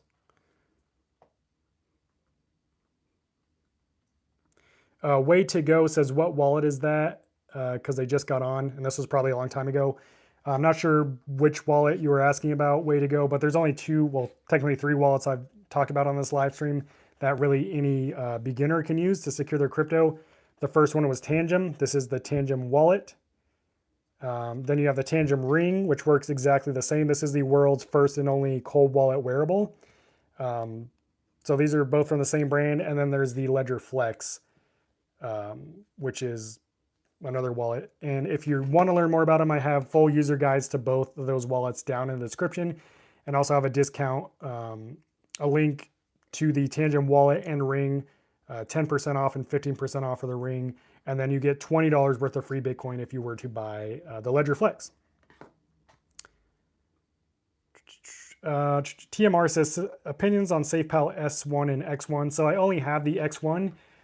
It's a fine wallet, super duper cheap. I mean, it's, you know, looks like it's basically an old calculator. It does the job. Not my favorite wallet, but it'll secure your keys.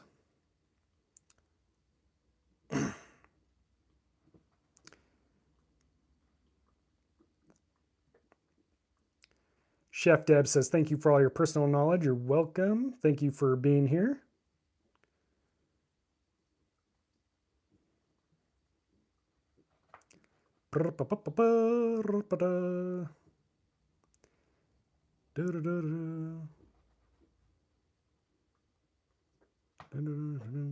Hulk's Casting Couch says they've waited 4 hours for a Bitcoin transaction before. Yeah. Sometimes they could just, I think I've waited over 24 hours for a Bitcoin transaction before. Han Solo says, you think it's cool to have a .eth account and have all your coins point to it? I don't know, like by cool, do you mean like actually cool or like safe? I don't think it's like, you know, I don't think there's anything unsafe about using .eth. It just makes it easier for people to search for your account. So if you have like a popular username on the internet or something, and you make it, you know, your .eth account, then they could basically just look up your .eth and see your entire portfolio and everything you have in it. So, you know, that'd be something to consider.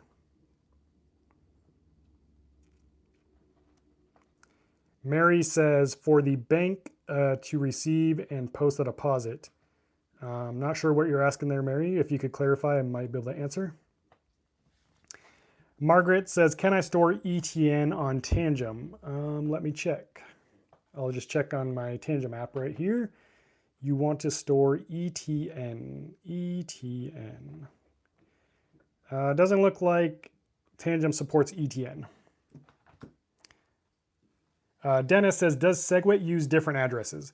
If you're asking, is SegWit a different address than the legacy Bitcoin address? Yes, it is. They're two separate addresses. Any opinion on the Xamarin wallet? Just get Tangem, is my opinion.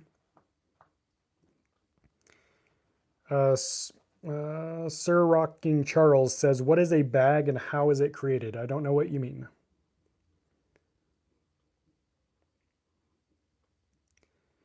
Jan says, I just wondering what the best option is once I want to swap Bitcoin for USDC. You really have two options. I know you're asking about this earlier. I just don't quite remember the exact question, but you can do it directly in the Tangem app. Or you could send it to whatever exchange you use, Jan, and do the swap there. But if your goal is to keep that USDC and hold on to that, kind of like you're taking profit but keeping it in the market, then you'd want to hold that USDC on your cold wallet.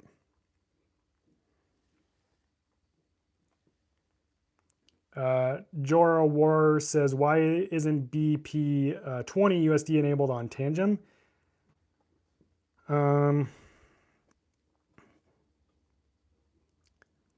That I don't know. I don't have an answer for you. Salahuddin says, can I store my holding in Tangem? This is good or not? Yes, Tangem is for holding all your crypto. Now, to be clear, no wallets actually hold crypto. Crypto only exists in one place, which is on the blockchain. Wallets and exchanges and all those, they're more like tools that are used to access your crypto. In the case of Tangem, it's the most secure way to hold your crypto because it stores the keys, your master key, also known as your seed phrase. It stores that offline on a secure element chip, which is immune to remote and physical attacks. It stores that key in that chip on the card, on this card, so that no one can get to it. And then whenever you need to transact, you just use the Tangem app. And to confirm the transaction, you just scan the card, you just hold it up to your phone, you scan it, and it signs a transaction offline on the chip inside the card. It communicates the signed transaction to the app on your phone, and then that broadcasts the transaction to the blockchain where it's confirmed. And yeah, it's really that simple.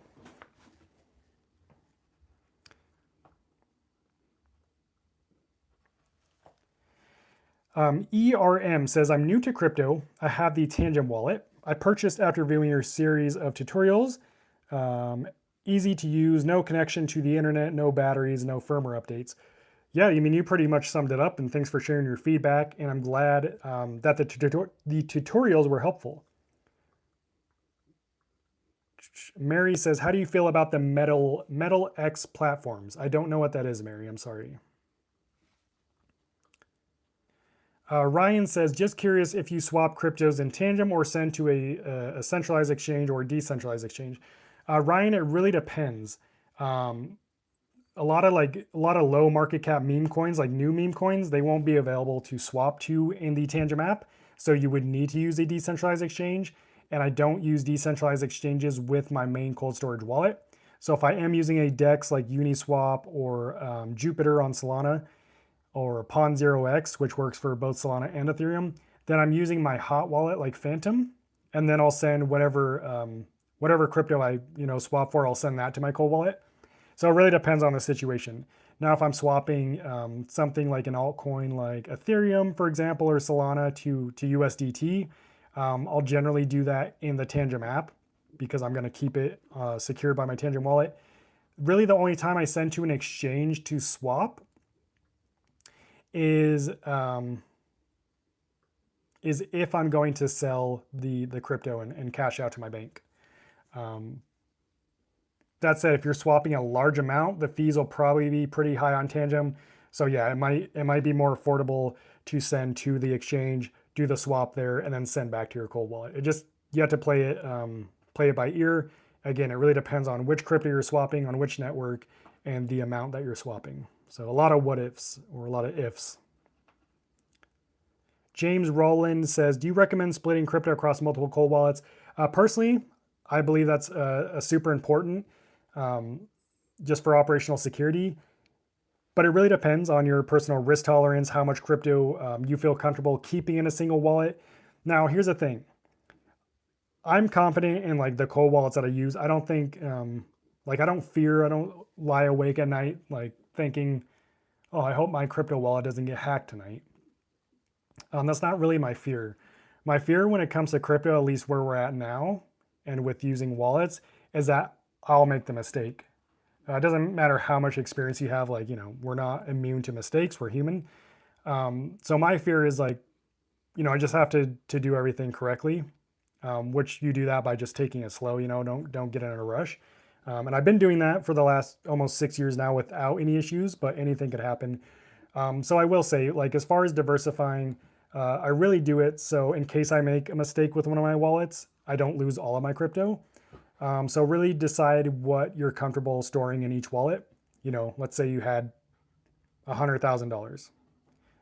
Let's say, you could decide you want to keep like 25% of that in their own wallet. So you'd have 4 wallets or whatever. It just kind of depends. Depends on what a lot is to you and what you feel comfortable keeping in each wallet, and as well as your ability to manage your crypto and your experience level. That said, the cool thing about Tangem is with the Tangem app, you can manage a ton of wallets in your single Tangem app. So if you wanted to diversify your crypto, you could control all your wallets in the Tangem app using the same Tangem app. That's why I like Tangem, because you could add 50 sets of different Tangem cards, all with their own seed phrase, and just swipe between all of them. So yeah, if you want to do something like that, maybe consider doing it with Tangem because it's so simple. That's why I have, this is my 8th set of Tangem cards. Still haven't opened it because I think I might do a video with it. So I'm kind of waiting to open it. But this is my 8th set, and I find it extremely convenient that you can manage all your sets, one app, one phone. Or if you have multiple phones and you have like a significant other or you have kids or something, they can also have the app on their phone. So you can actually manage your Tangem wallet on multiple phones. But you'll always need the card to transact. So I don't know. I just think it's super cool. And actually my phone's about to die, so I'm gonna have to disconnect from my cool thing here. Let me know if you can still hear me. Please let me know, because I gotta connect my phone if we want to keep this thing going. Bear with me. Or I think the saying during a bull market is bull with me, not bear with me. Okay, let's see. Can you still hear me? Can you still hear me? Okay, you can still hear me. Cool. Cool. Thank you. Now the hard part is finding where I was, because I had to scroll all the way down just to make sure you could still hear me.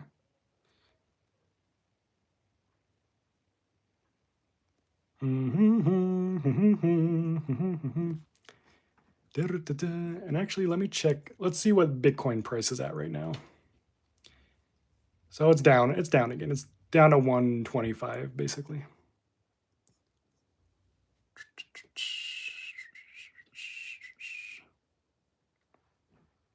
Noise.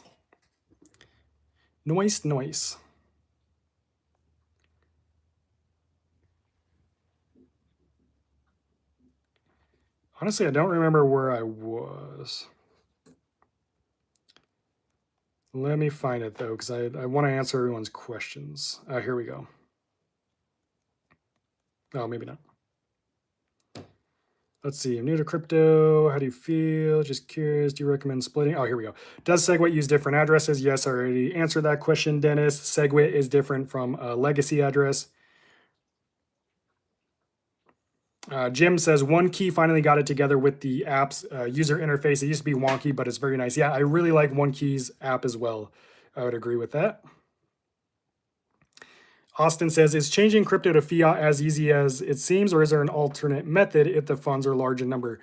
Austin, it's really simple. Like if you're doing large swaps, assuming your limits are high on the exchange and you go through all the KYC steps, like I have an insane limit on my Kraken account. I think I have a limit of like $10 million a week to withdraw or something, which, I mean, I'll never need that limit, but it's nice to know that it's there.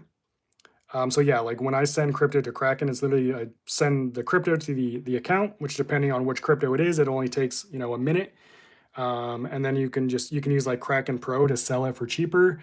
You press sell, then you have fiat on your exchange account, and then you just withdraw to your connected bank account. I can do that entire process in a matter of minutes. And if you do it before, at least on Kraken, before 2 p.m. Eastern time, you'll have the money in your bank account that same day.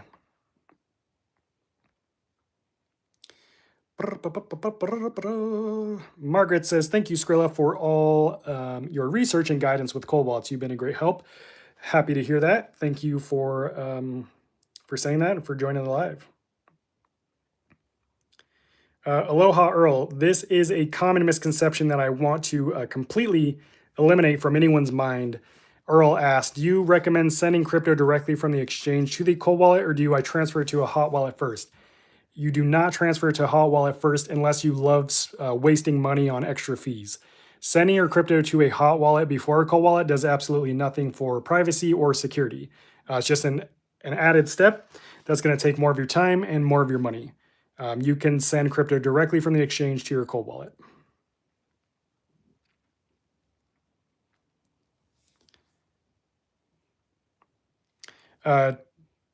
Tune into TJ says, so these companies that claim to be hardcore Bitcoin only, like Bitcoin Way, charge up to 5K and say Cold Card is the most secure because it's air gapped. This is all just marketing. Yes, that's correct. You're spot on with that. Bitcoin only wallets are marketing. That's why you see Bitcoin maxis only recommend Bitcoin only wallets. That's not to say that Bitcoin only wallets aren't secure. They're just not more secure than something like a Ledger that's not Bitcoin only. And if you don't want to take my word for it, you don't have to, because, I mean, I guess you still kind of do. But I was told by one of the top wallet manufacturers in the world that this was the case. Bitcoin only wallets are pure marketing, as well as air-gapped wallets. An air-gapped wallet is not more secure than a non-air-gapped wallet. Air-gapped wallets just introduce more complexities, which make the wallet less user-friendly and more likely to make mistakes. So again, not to say that air-gapped wallets aren't secure. I think it's just a stretch to say they're more secure. How do we know the correct site from Tangem? Tangem's site is tangem.com. It's really that simple.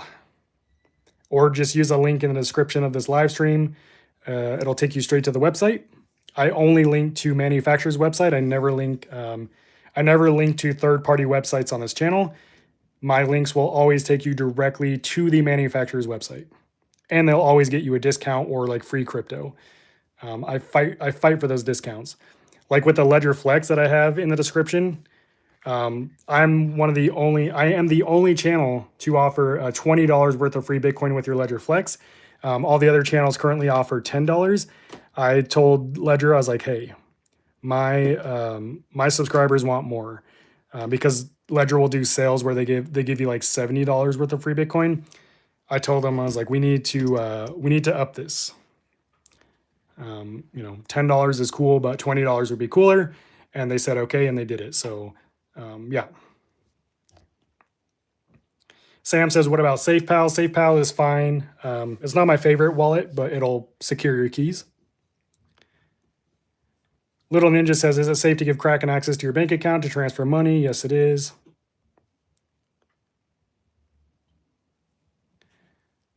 Boss Nova says, I have a Samsung phone and bought Tangem because of your video with your discount code. I found that cards are difficult to scan on my phone. Is that normal? So on my iPhone, I don't have any problem scanning the cards, and that's with the thickest possible case you can buy. However, on my Android phone, you have to Google it. Look up on your Android phone where the NFC antenna is in your phone, or the chip. And you want to hold it right over that spot, because some phones are super finicky, or maybe they're not as strong.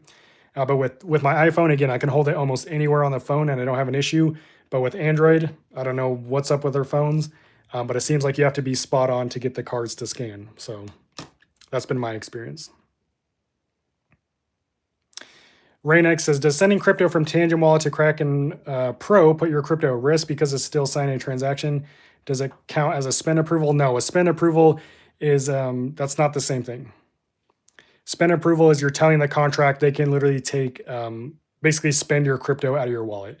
That's not what you're signing when you send crypto.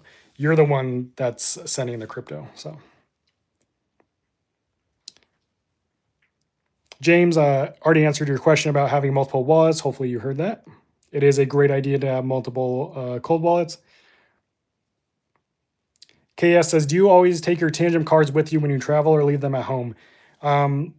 So I have different Tangent wallets for different things. I have a Tangent wallet set up that I use for more like, I'll just call it day trading. I don't day trade usually, but if there's a coin that I find and, I'm planning to hold it very short term, then yes, I will travel with my Tangent cards. It just depends.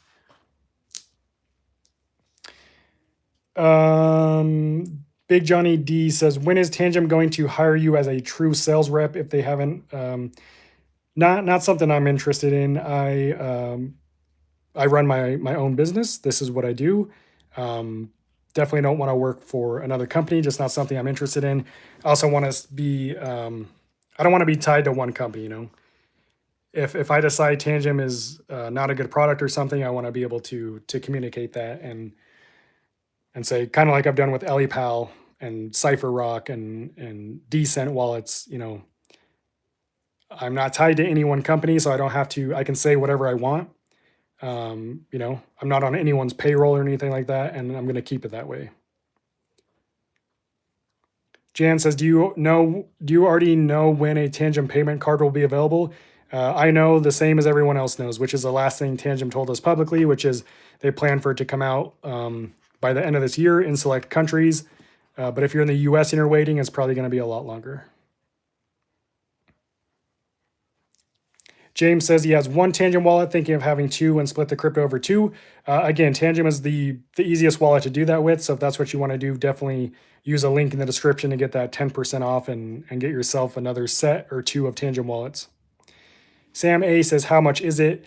If you're talking about the Tangent wallets, with the discounts, Tangent wallet, if a 2-pack is only $49, if you use the link, a 3-pack is $62. You can get a family pack, which is two 3-packs for $125. And that you can actually set up 3 different wallets with 6 cards. Or the ring is, with the 15% discount, the ring is $112. And the ring comes with 2 cards. So it's not just the ring, but it's a ring and 2 cards. And then the Ledger Flex is $249, and then you get the $20 worth of free Bitcoin if you use the link. Phil says, oh wait, I think I skipped a couple. Is CT Pool a real Bitcoin mining app? Never heard of it. I'd be very, you're not going to mine any Bitcoin using a Bitcoin mining app. To mine Bitcoin in 2025, you need a ton of computing power. You need a ton of electricity. Yeah, you don't just set up a Bitcoin miner and make money in 2025. That's not how it works. So it's not going to happen from an app. I'm sure they use some kind of like pool or something where you can earn like pennies or less, but probably not something worth spending time on, honestly. Phil says, with Tangent, do you need to buy separate cards for every new wallet you open? Not sure what you mean by that, but you can manage thousands of different cryptocurrencies using one Tangent wallet or one set of cards. You don't need a new set of cards for every type of crypto. You can buy one set of cards and manage crypto across 85 different blockchain networks, which technically includes millions of cryptocurrencies, because at this point there's millions of meme coins. So you can literally manage millions of cryptocurrencies using one Tangent wallet.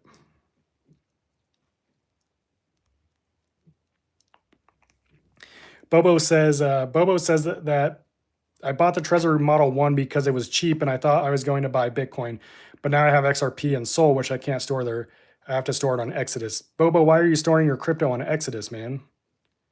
That's crazy. I would get a cold wallet. That's yeah, I don't know.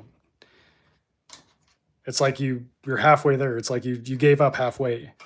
Also, you say that you were saying that Tangem is, you didn't like Tangem. You do realize that the Trezor Model 1, which is Trezor's old model wallets, was hacked, right? Like a guy literally lost the keys to his Trezor Model 1 wallet and was able to hack the wallet, recover his keys so that he could get access to his $2 million. So I just wanted to point that out. I think it's kind of funny that you were talking down on Tangem when the exact wallet you bought was one that has been compromised in the past. Just a heads up. Always do your own research, and please get your crypto off Exodus, man. Doing random stuff about gaming. Tandrum or Tandem? It's Tangem. It's on the screen up here. There's also a link in the description that'll take you to their website, and you get 10% discount.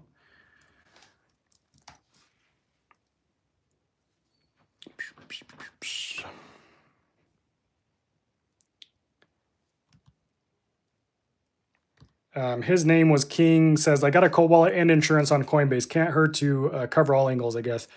Again, the way crypto exchange insurance works is the entire company and their crypto is only covered up to a certain amount.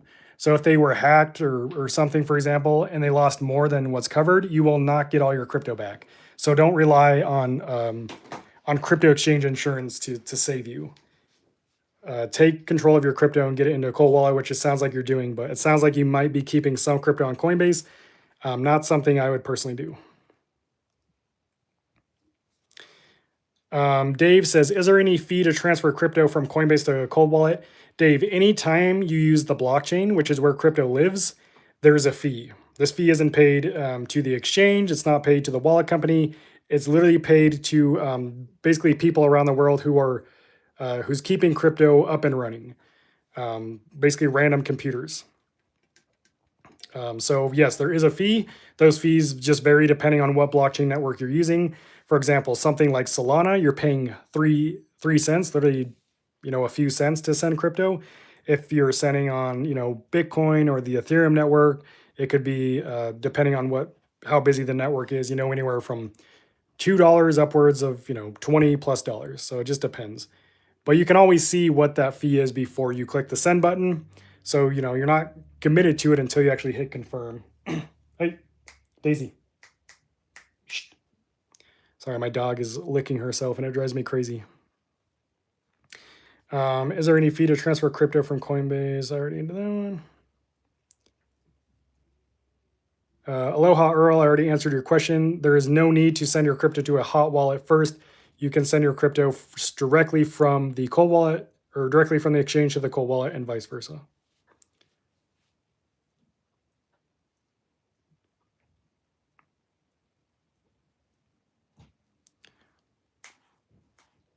Let's see.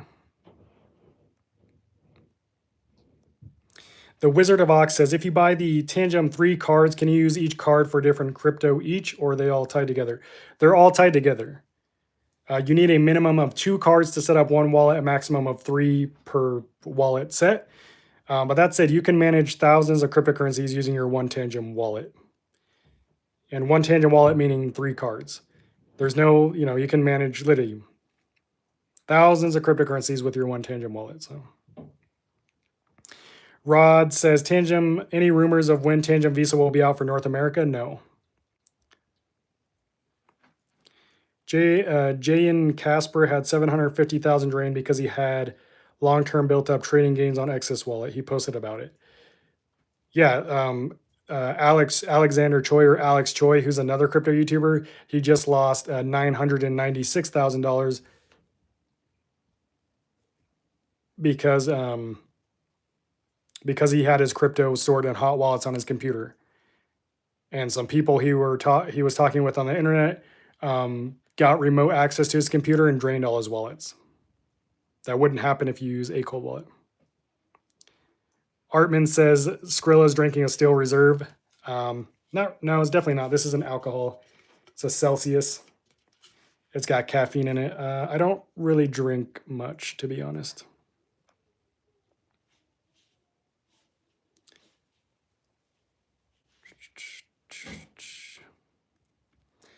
Freedom for Life says, I ordered Tangem 3 packs today for my wife and my friend. Looking forward to the Tangem Pay debit card. Awesome. Heck yeah. Sounds like a good time.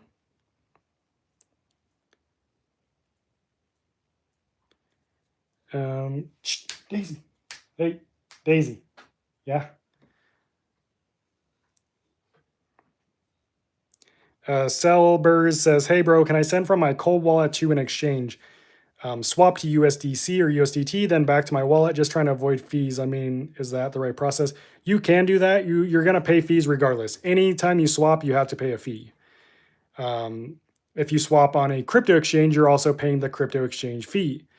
And then when you send to your cold wallet, you're also paying the network fee to send, or when you send to the, so every time you do something in crypto, you're paying a fee. When you send crypto, that's a fee. So when you send to the exchange, that's one fee. Then when you do the swap, that's another fee. Then when you send back to the cold wallet, that's another fee. So you really have to look at what's the best option, depending on where you're swapping. In my experience, it's still usually the better option to take your crypto from the cold wallet, send to the exchange, do the swap there, then send back. But it really depends how much you're swapping. If it's a smaller amount, just do it on your cold wallet.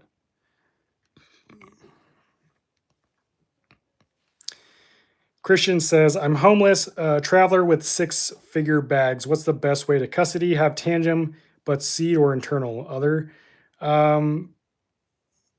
That's honestly tough. I think Tangem for traveling is going to be your best option for sure, just because of how durable it is and discreet it is. It also like won't get damaged, going through airport security if you're traveling, through the airport. As far as seedless or seed phrase, that's kind of up to you and how secure you keep things while you're traveling. If you don't trust a seed phrase, then yeah, you could just use the seedless option.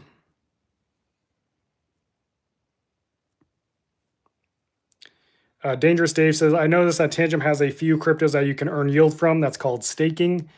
Are these yields, are they earned through a third party? Yes, they are. The Tangem staking is through third parties.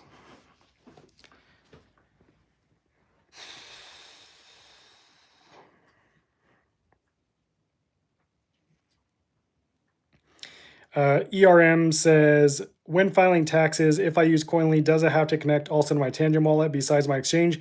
Yes, when you go to file your crypto taxes and you use a crypto tax software, you have to enter all of your wallet addresses. That's the only way it knows what your transactions are. How would it know otherwise? You have to input that data. So if you have if you have your Coinbase account, you have to connect your Coinbase account. If you have a Tangem wallet and you've transacted on Bitcoin, Ethereum, and XRP and Solana networks, then you need to enter the receiving addresses for all those networks from your wallet. MG says, are you familiar with the Icon Cold Wallet? Nope.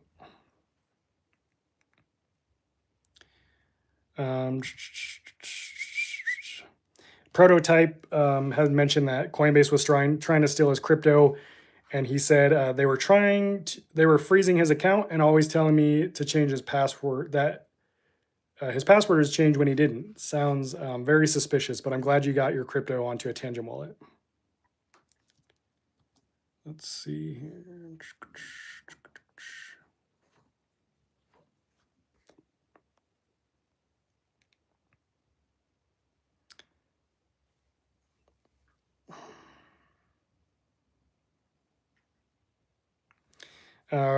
Ronik says, hello, I have a question. Can somebody hack a wallet with a receiving address? Suppose if I have a receiving address shared here and there, I'm a newbie. So having the receiving address alone is not something you can hack a wallet with. All receiving addresses are public data. You can go to the blockchain right now and it's full of receiving addresses. That's all it is. I will say the only thing with someone else knowing your receiving address or posting it publicly is they can then target your wallet for attacks.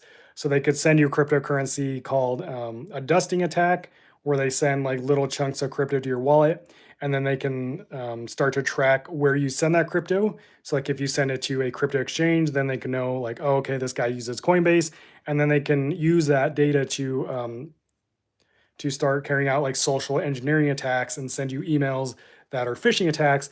But no, just having the receiving address alone is not enough to compromise your wallet. And just know that that is public data. Everyone's receiving address can be viewed on the blockchain, so it's not private by any means.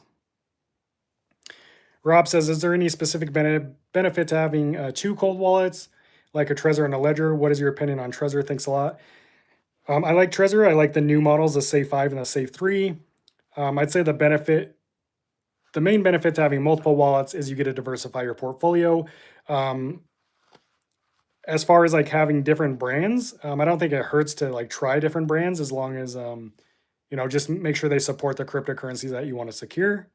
But maybe you find a brand that you like and maybe you just want to stick with that. I don't think there's anything wrong with that as well. Griff says, if I wanted to send crypto from my Tangent wallet to an exchange to sell some, where would you send it to? If I wanted to send crypto from my Tangent, are you asking what exchange I use? I use Kraken. I don't know if that was your question, but.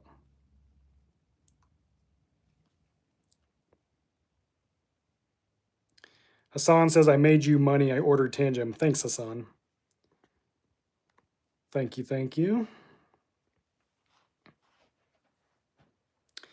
Fred says, I can use your help. If you happen to have a video how to retrieve your crypto from your Coinbase account to a Tangent wallet, please let me know. I'm having a very difficult time with Coinbase. Fred, if you just type in on YouTube how to send and receive crypto Tangent wallet, my video will pop up. And in that video, I show you how to send crypto from Coinbase to Tangent. Also in the user guide, which is linked in the description of this live stream, I also show you that same process. Miguel says, I like LAPAL Card. Yeah, not a wallet, not a brand I'm recommending anymore. But if you like LAPAL, then that's, you're right to that opinion. Moto Ref says, thank you for your content. I have a Tangent wallet. Just purchased my first Bitcoin using the Kraken exchange. Just need to move my Bitcoin to Tangent wallet ASAP. Keeping my Bitcoin long term. There you go. That's, you're doing it all right. Bobo says, do you have more invested in cold wallets than actual crypto? Not going to tell you. Sorry. I don't talk about how much we own on the channel or anything like that. Don't tell people how much crypto you own or even that you own crypto. It's kind of, it's just weird. It's not a safe thing to do. Obviously, I have to do it because I run this channel. But like in my day-to-day life, I don't go around telling everyone that I own crypto, Leon says, hello, I'm a 6-month Tangent user and I love it. Awesome product. Happy to hear that. Handsome Foodie says, I order my Tangent hardware wallet. There you go. Well done, sir. Derek says, should I store one crypto type per wallet or store all crypto on one wallet? That's up to you, Derek. Depending how much crypto you own, it could be pretty cumbersome and complicated to store it all on separate wallets. So maybe choose a total amount of crypto that you want to secure with each wallet. Like if you had, for example, $10,000 worth of crypto, maybe you want to keep 5,000 on each wallet. So you'd have 2 wallets. Just up to you. Janie says, does the Tangent app verify the card authenticity one time only before setting up the wallet? Or Tangent app verify the card authenticity every time I open my wallet to check my balance? Jane or Janie, the authenticity part, as far as I know, only happens the first time you set it up. It doesn't need to verify authenticity after you set it up because the keys are then on the card. So it's already been authenticated. There's no reason to authenticate it after it's been authenticated. Also, you don't need the Tangent card to open up your app unless you have it set up that way. You really only need the card to sign transactions. And again, your card is authentic. If you've set it up and your key's on it, then, it's authentic.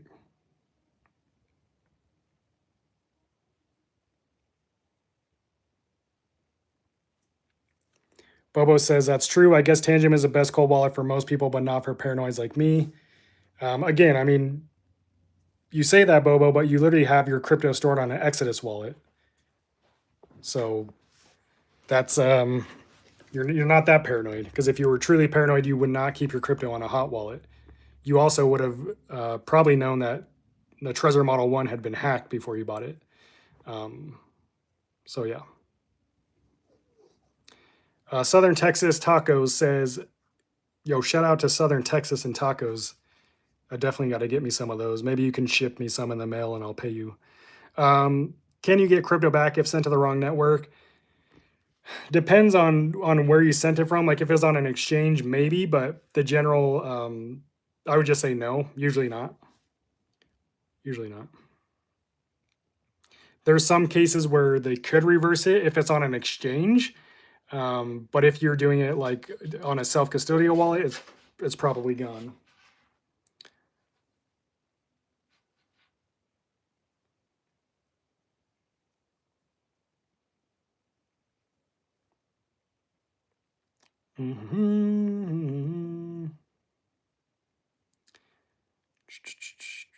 Let's see.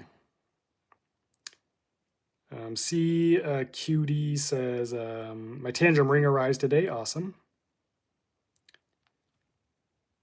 Handsome Foodie says, hello, should you still need 12 seed phrase or the Tangem cards if you use a seed phrase? I'm not sure what you mean by that. If you set up your Tangem wallet with the seed phrase, you want to write down the seed phrase and store it securely.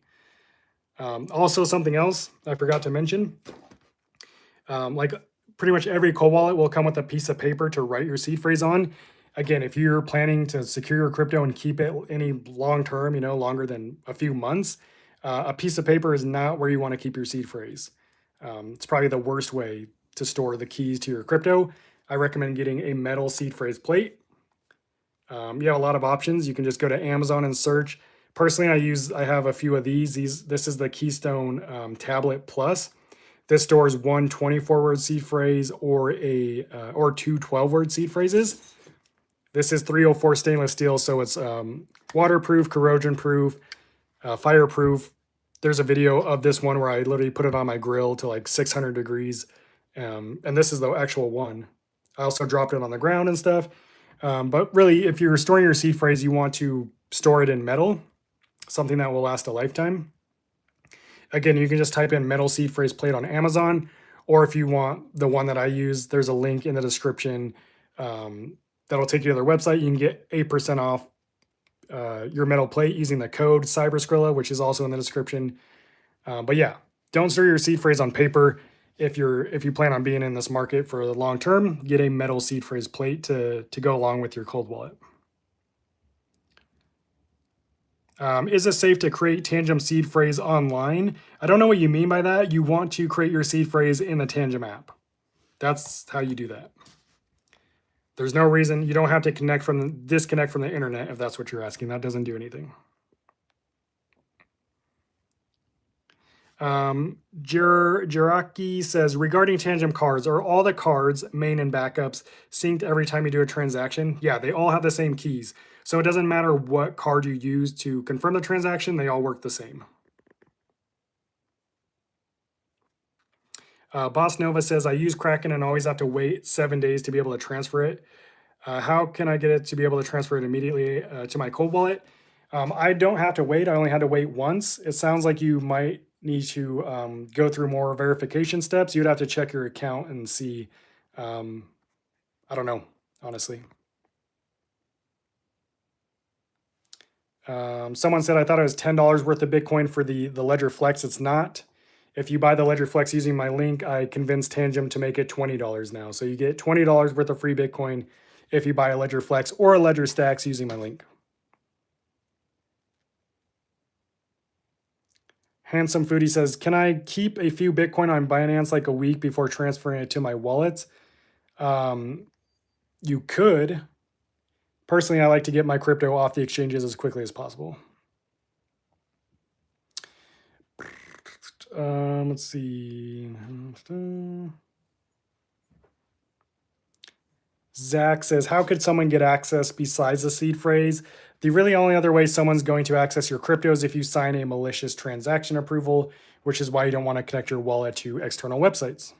Use a different wallet.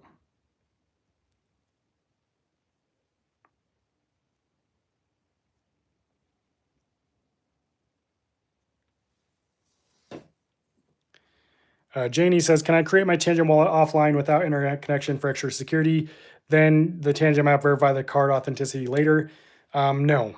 When you set up your Tangent wallet, you can disconnect from the internet just for the seed phrase part. And then once you move on from that screen, turn your internet back on so that the authenticity will go through. But Janie, to be completely clear, turning off your internet doesn't do anything. It does jack squat for security. It literally doesn't do anything. So if you feel more comfortable doing that, that's fine, but it doesn't benefit you anyway, to be completely honest.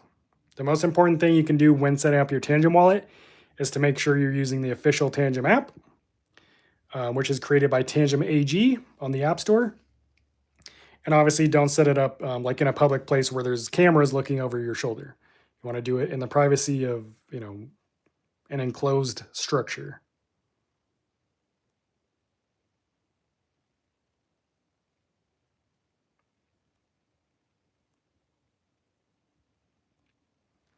Lorenzo says, Big Al, everybody's pal. I'm one of the old guys. You've helped with this and you've been great.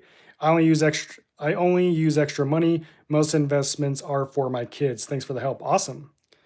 I've definitely seen you on a few in the comments on the channel, so I appreciate you supporting the channel. JT Towns says, how do you feel about the EliPal XCard wallet? I don't recommend EliPal wallets anymore because they lied to me and they lied to their customers. Like they say the EliPal XCard is air gap, which it's not. That's false marketing. So that's just one example. But yeah, EliPal is not a company I recommend anymore. Queso says, I ordered my Tangerine with 2 cards with your code. Awesome. Thanks for your support. And you got an awesome wallet. I'm excited for you. Excited that you're supporting or that you're securing your crypto. Yeah, that said, shout out if you're looking for a cold wallet to secure your crypto. I've got 3 links in the description. Well, I guess I have 4. The Tangent cards, you can get 10% off using the link in the description. The Tangent Ring, you can get 15% off. The Ledger Flex, you get $20 worth of free Bitcoin. And then if you want a metal seed phrase plate, which you should get to secure your crypto, I've got 8% off in the description for this. So JJ Boy says, is Tangem the best option in the market for long term or an air gap? Thanks. I mean, I think all wallets are equally, they're pretty much the same for long-term storage. I personally like Tangem as far as like the hardware goes. I think it's the most durable. I think it'll last the longest of most wallets. That said, I think any wallet will work for long-term storage. As far as air-gapped wallets, you don't need an air-gapped wallet. That's just marketing. It's not actually more secure.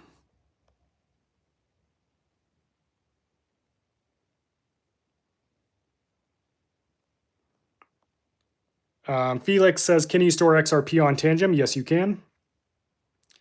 Is it worth having your own node? I don't think so. I don't think that's necessary.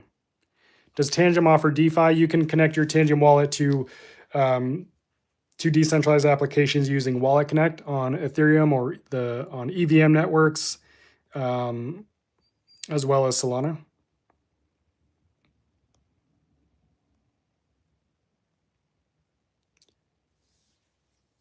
Patrick says, hello, Cyber. Thank you for your great information. Do you think Tangem or other cold wallets can freeze your assets or lock the user like some exchanges? No, they can't. There's no possible way for them to do that. They don't have access to your crypto or your keys. That's the point of using a cold wallet, is so that you are in full control. There's literally no way for them to freeze your crypto or lock your account. Jan says, thank you for taking the time to answer my questions. Of course, I'm happy to. Just Denny says, bought more Bitcoin this morning. Thank you for what you do. Awesome. Thank you, Denny. Generational talent. Will the government ever forbid cold wallets? I don't see how they would. Like, you can't necessarily forbid, decentralization. I think it'd be hard to do. The exchanges can lock you out. That's one thing. Doesn't mean that, but you have to understand crypto is peer-to-peer. So even if exchanges were to lock us out, there's still ways that we could transact. The blockchain is 24/7. It doesn't shut down, and no one controls it. No one person or entity controls it. So it's kind of the whole point of crypto, right?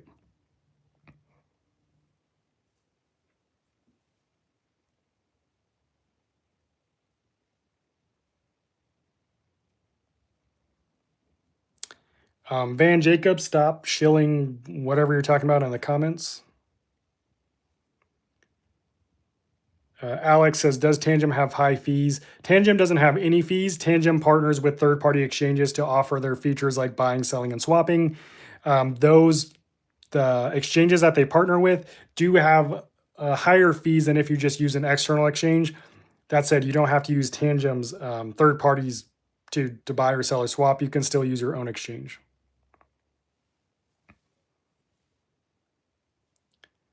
Cyberskrilla Bobo says, could you please explain why signing transaction with your Tangem wallet is as safe as wallets with screens? You can't verify the receiving address nor sending. Yes, you can. All that is displayed on the Tangem app when you're sending and receiving crypto.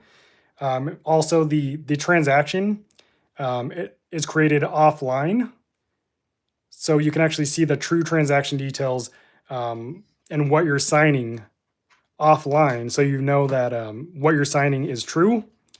And that's kind of Tangem's way of combating like blind signing. Also, just look at the facts, look at the data. Tangem has sold 6 million or has produced and shipped 6 million cards since 2017. Not a single one has been hacked. Whereas you're going off of theory. If we're going off of theory, anything could happen. The entire Bitcoin network could be hacked, and then no wallet would be safe. If you want to go off theory, there could be an entire blackout and the internet could go down, and then crypto no longer exists. So I like to look at facts, not theory, and look at the data that we have now. Naturally says, can XPR be stored on the Tangem wallet and loan? You can't. There's no loaning from Tangem wallets.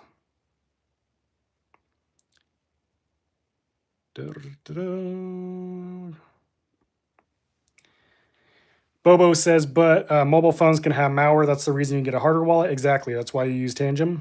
The keys are stored offline on the secure element chip, not on the app. Also, the app, as I explained earlier, has a bunch of features disabled that would prevent malware from affecting it. There's no known malware to affect the Tangem app.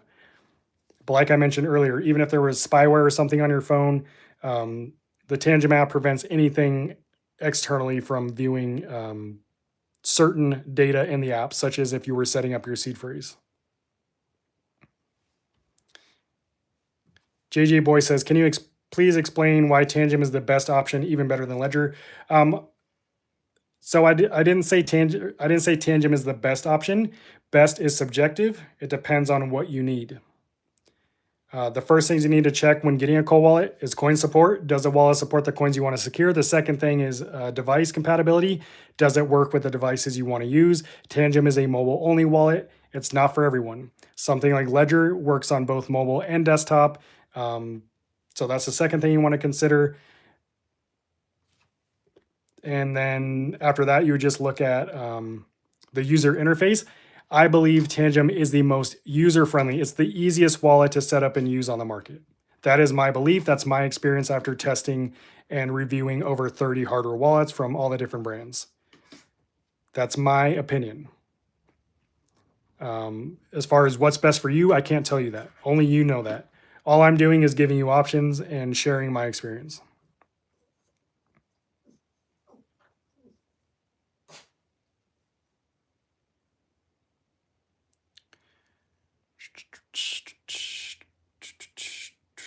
Let's see.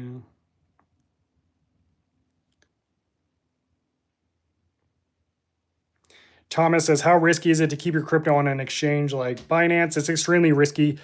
Thomas, you don't actually own that crypto. That's not your crypto. Literally, the numbers you see on the screen, those are literally just numbers. That's not actual crypto. That's not the blockchain you're looking at. That's just Binance's or whatever exchange's interface that you're looking at. You don't own the keys to that crypto, therefore you don't actually control it. It's not actually in your possession. That's why exchanges can freeze your funds and lock your account for really any reason, but usually it's like they claim security concerns. But if you want to truly own and control your crypto, then you want to get it off an exchange and into a cold wallet. But yeah, there's tons of stories. Just go look on Reddit where people have their crypto accounts locked. They have hundreds of thousands of dollars locked up in a crypto exchange because they don't actually own it, and the exchange won't give them access. So also exchanges are constantly targeted by hackers. Just look at Bybit earlier this year. The CEO, their entire team was targeted, but the CEO ended up signing a $1.5 billion malicious transaction where they sent $1.5 billion worth of crypto to apparently it was North Korean hackers. So even the big exchanges are targeted by hackers. So.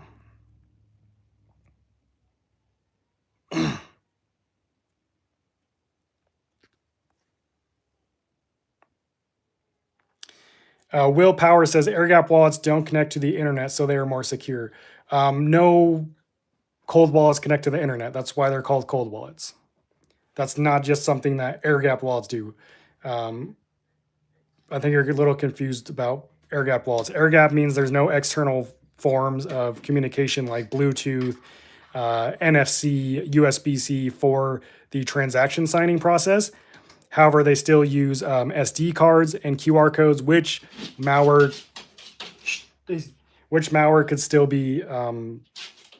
could still be transferred through. AirGap wallets is pure marketing. It's not more secure, and all cold wallets are offline wallets. So I definitely do a little more research on the AirGap part.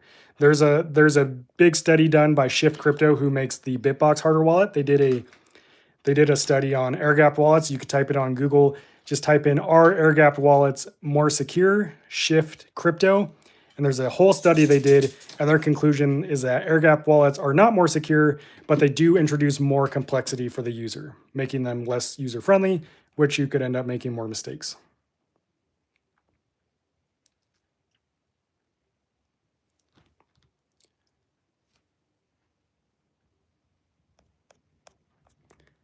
Let's see.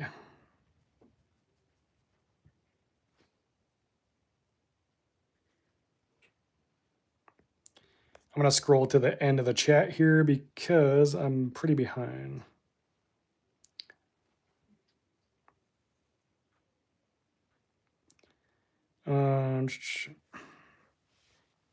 Winford says, if the Tangent wallet went out of business and you set up your wallet without a seed phrase, how would you recover your wallet? Even if Tangent goes out of business, the Tangent app doesn't magically disappear from your phone. It would still be on your phone. Also, the main core functions of the Tangent app, like sending and receiving crypto, don't rely on Tangent as a company. Those rely on the blockchain. So you would still be able to send and receive crypto even if Tangent went out of business and you didn't have the seed phrase.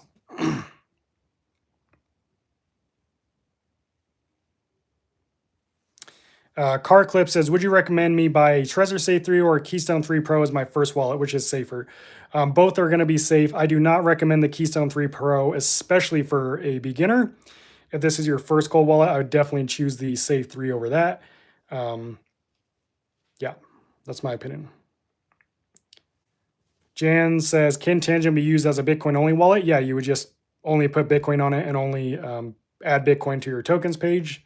So sure. Idle Breakfast says, is the Tangent Ring a cold wallet? Yes, it is. It's exactly the same as the Tangent cards. The keys to your crypto are held offline on the secure element chip inside this ring. It also comes with 2 cards. But yeah, the Tangent Ring, again, this is a cold wallet. Works exactly the same as the cards. And you can get 15% off right now until October 30th using the link in the description. HBDK Ray says, can I use 2 sets of 3 cards, so 6 cards, to make 3 wallets? Yes, you can. You only need 2 cards to set up 1 Tangent wallet. So if you have 6, you can set up 3 wallets. So if you just want to, like if you use the link in the description to get the 10% off, you can get a family pack. It comes with 6 cards and it's like 100 and, you can see it right here. It's 100 and $25 for 3 cold wallets, basically. Dun, dun, dun.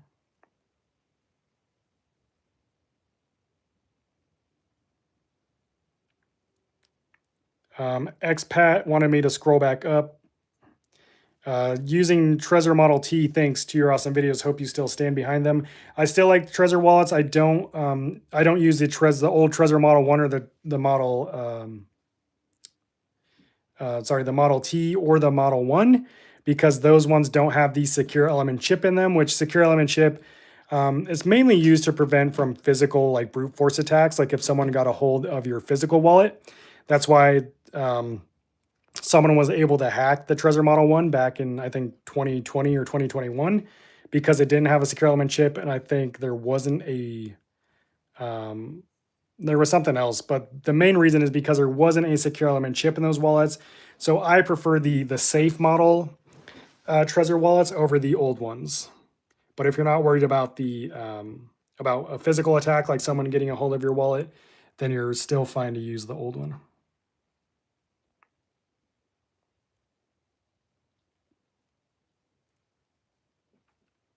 JD, wait, Hosea says, is there a way to track your gains, losses on Tangem? Any cold wallet, you'd have to use a portfolio tracker like CoinLedger.io. You basically have to use an external platform. JD Sheck says, so as long as you have your seed phrase and list your cards, would you still be able to recover everything? You don't need your cards you don't need your wallet even to recover crypto. All your crypto holds is the key. If you have the key, you can always recover your crypto. So if you have your seed phrase, you can literally import that into virtually any hardware wallet to access your crypto.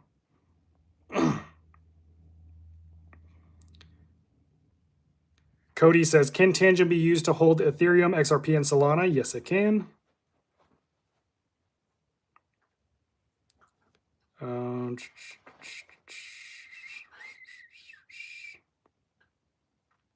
A little bit says, can we get some metal Tangem wallets? Maybe. I'll have to. That would be cool, actually. If you want to see metal Tangem cards from Tangem, drop a yes in the chat, and I'll communicate that to them.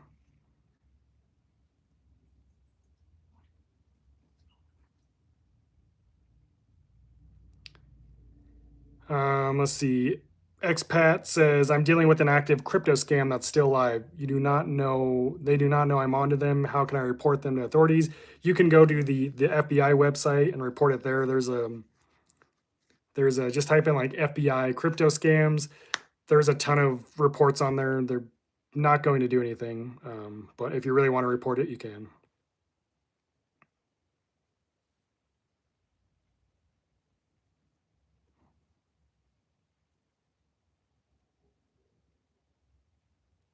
MM says, is it more expensive to swap tokens in the cold wallet, or is it cheaper to send a Phantom or a centralized exchange? It kind of just depends on what you're swapping and the amount. Like sometimes in the past, I compared swapping on Tangem to swapping on Kraken. It was almost exactly the same. But usually if you're swapping larger amounts, like thousands of dollars, the fees are going to be higher. And I found that it is usually better to swap on a centralized exchange. Winford says, thanks for all you do in this space. Of course, happy to do it. BJ says, I need to erase 3 Tangem cards. Nothing on them because we messed up the first time and I bought more. Well, you can easily do that. You just go to settings in the Tangem app, tap the 3 little dots, select the wallet, then select manage device, and then select factory reset wallet or factory reset. And then you'll scan each card, and that'll make sure you scan every card in that process. So, you'll scan one card, enter your access code, it'll factory reset it, and then you scan your next card. Make sure you do it all in one process.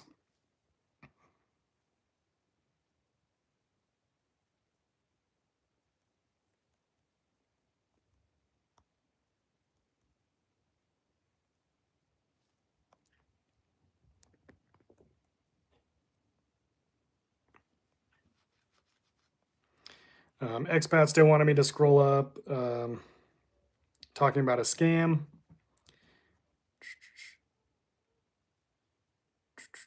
basically says, oh, this is an impersonation scam on a professional level that takes you to a false trading site. That's very common. I mean, these scams are all over the place. You have to go through the verification process before you fund the account. It shows live trading feeds from TradingView, and the person who I actually spoke with must be using AI to mimic the voice of a trader I follow on YouTube. What are your best next step to take? Just stop interacting with them. As far as how to flag them, I don't know. Probably not worth your time to report them, honestly. Just part ways and stop interacting with them. That's what I would do.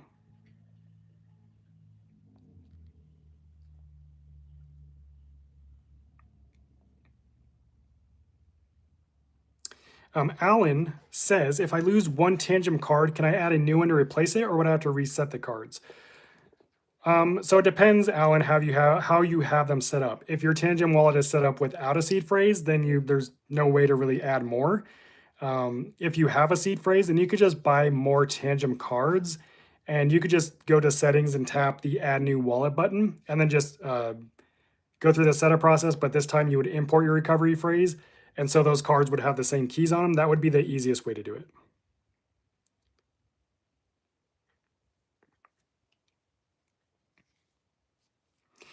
Cosmic Bear says, if I have set up my Tangem through my cards, is there a way I can go back and set a seed phrase?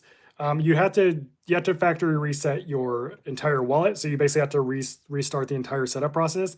And I have a video on how to safely do that, because there is a right and wrong way to do that if you already have crypto on the wallet. Let me show you that video. Just go watch this video. I literally created this video for you, Cosmic Bear, because a lot of people have that same exact question. So this is the exact video that you want to check out. Let me show you here on. Let me show you here on the YouTube. How do I? There we go. So you want to go watch this video. Missed seed phrase. It's called Set Up Your Tangem Wallet Without a Seed Phrase Quick Fix. Go and watch this video, and I show you the exact process on how to safely factory reset your cards and then set them up again with a seed phrase. That's the video you want to check out.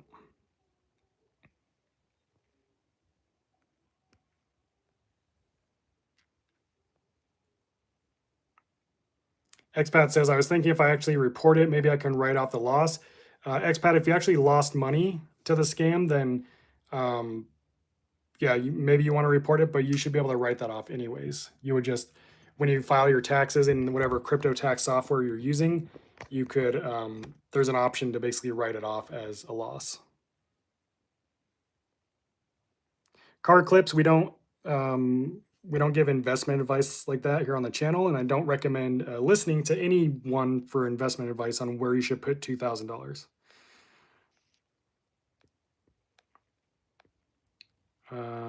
Someone said, any news on Tangem Visa? Same as we've known for the last 6 months. Expected by the end of the year in Europe and the UK, but that's all we know.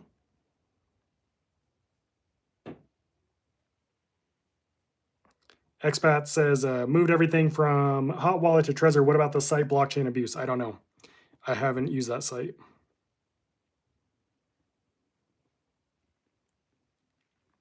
Shabazz says, I just ordered my Tangem card and I chose a 3-card option. Heck yeah. I think that's a good option.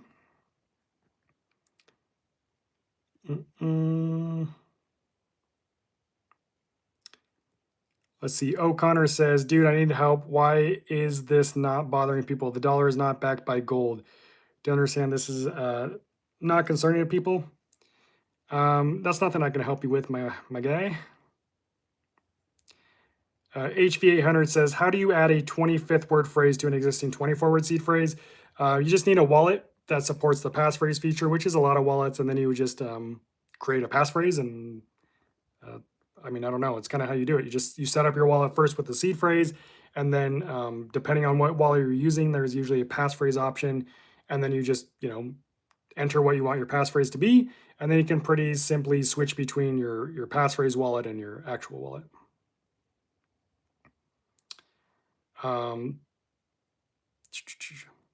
But yeah, anyone just joining, if you want the most user-friendly cold wallets on the market to secure your crypto and your Bitcoin as we head into 2026, Q4 is going to be the absolute worst time for scammers. It is every year. It's going to get intense. You're going to be attacked. Expect more phishing emails, more malware downloads, more scam calls, even physical mail. That will all be targeting your crypto. So if you currently have your crypto on an exchange or stored in a hot wallet like Exodus, Trust Wallet, MetaMask, highly recommend. I mean, you shouldn't even own crypto, honestly, but you should get it into a cold wallet immediately. If you've never used a cold wallet before, the two easiest cold wallets are Tangem, which is this card-based one. There's also the Tangem Ring that works exactly the same, and then the Ledger Flex. I have links to all these wallets in the description. They all have discounts. The Tangem card is a 10% discount. The Ring is 15% discount. And the Tangem wallet, or sorry, the Ledger wallet, you get $20 worth of free Bitcoin. And the links to those and full user guides, how to set it up and transfer crypto to and from these wallets are both in the description as well.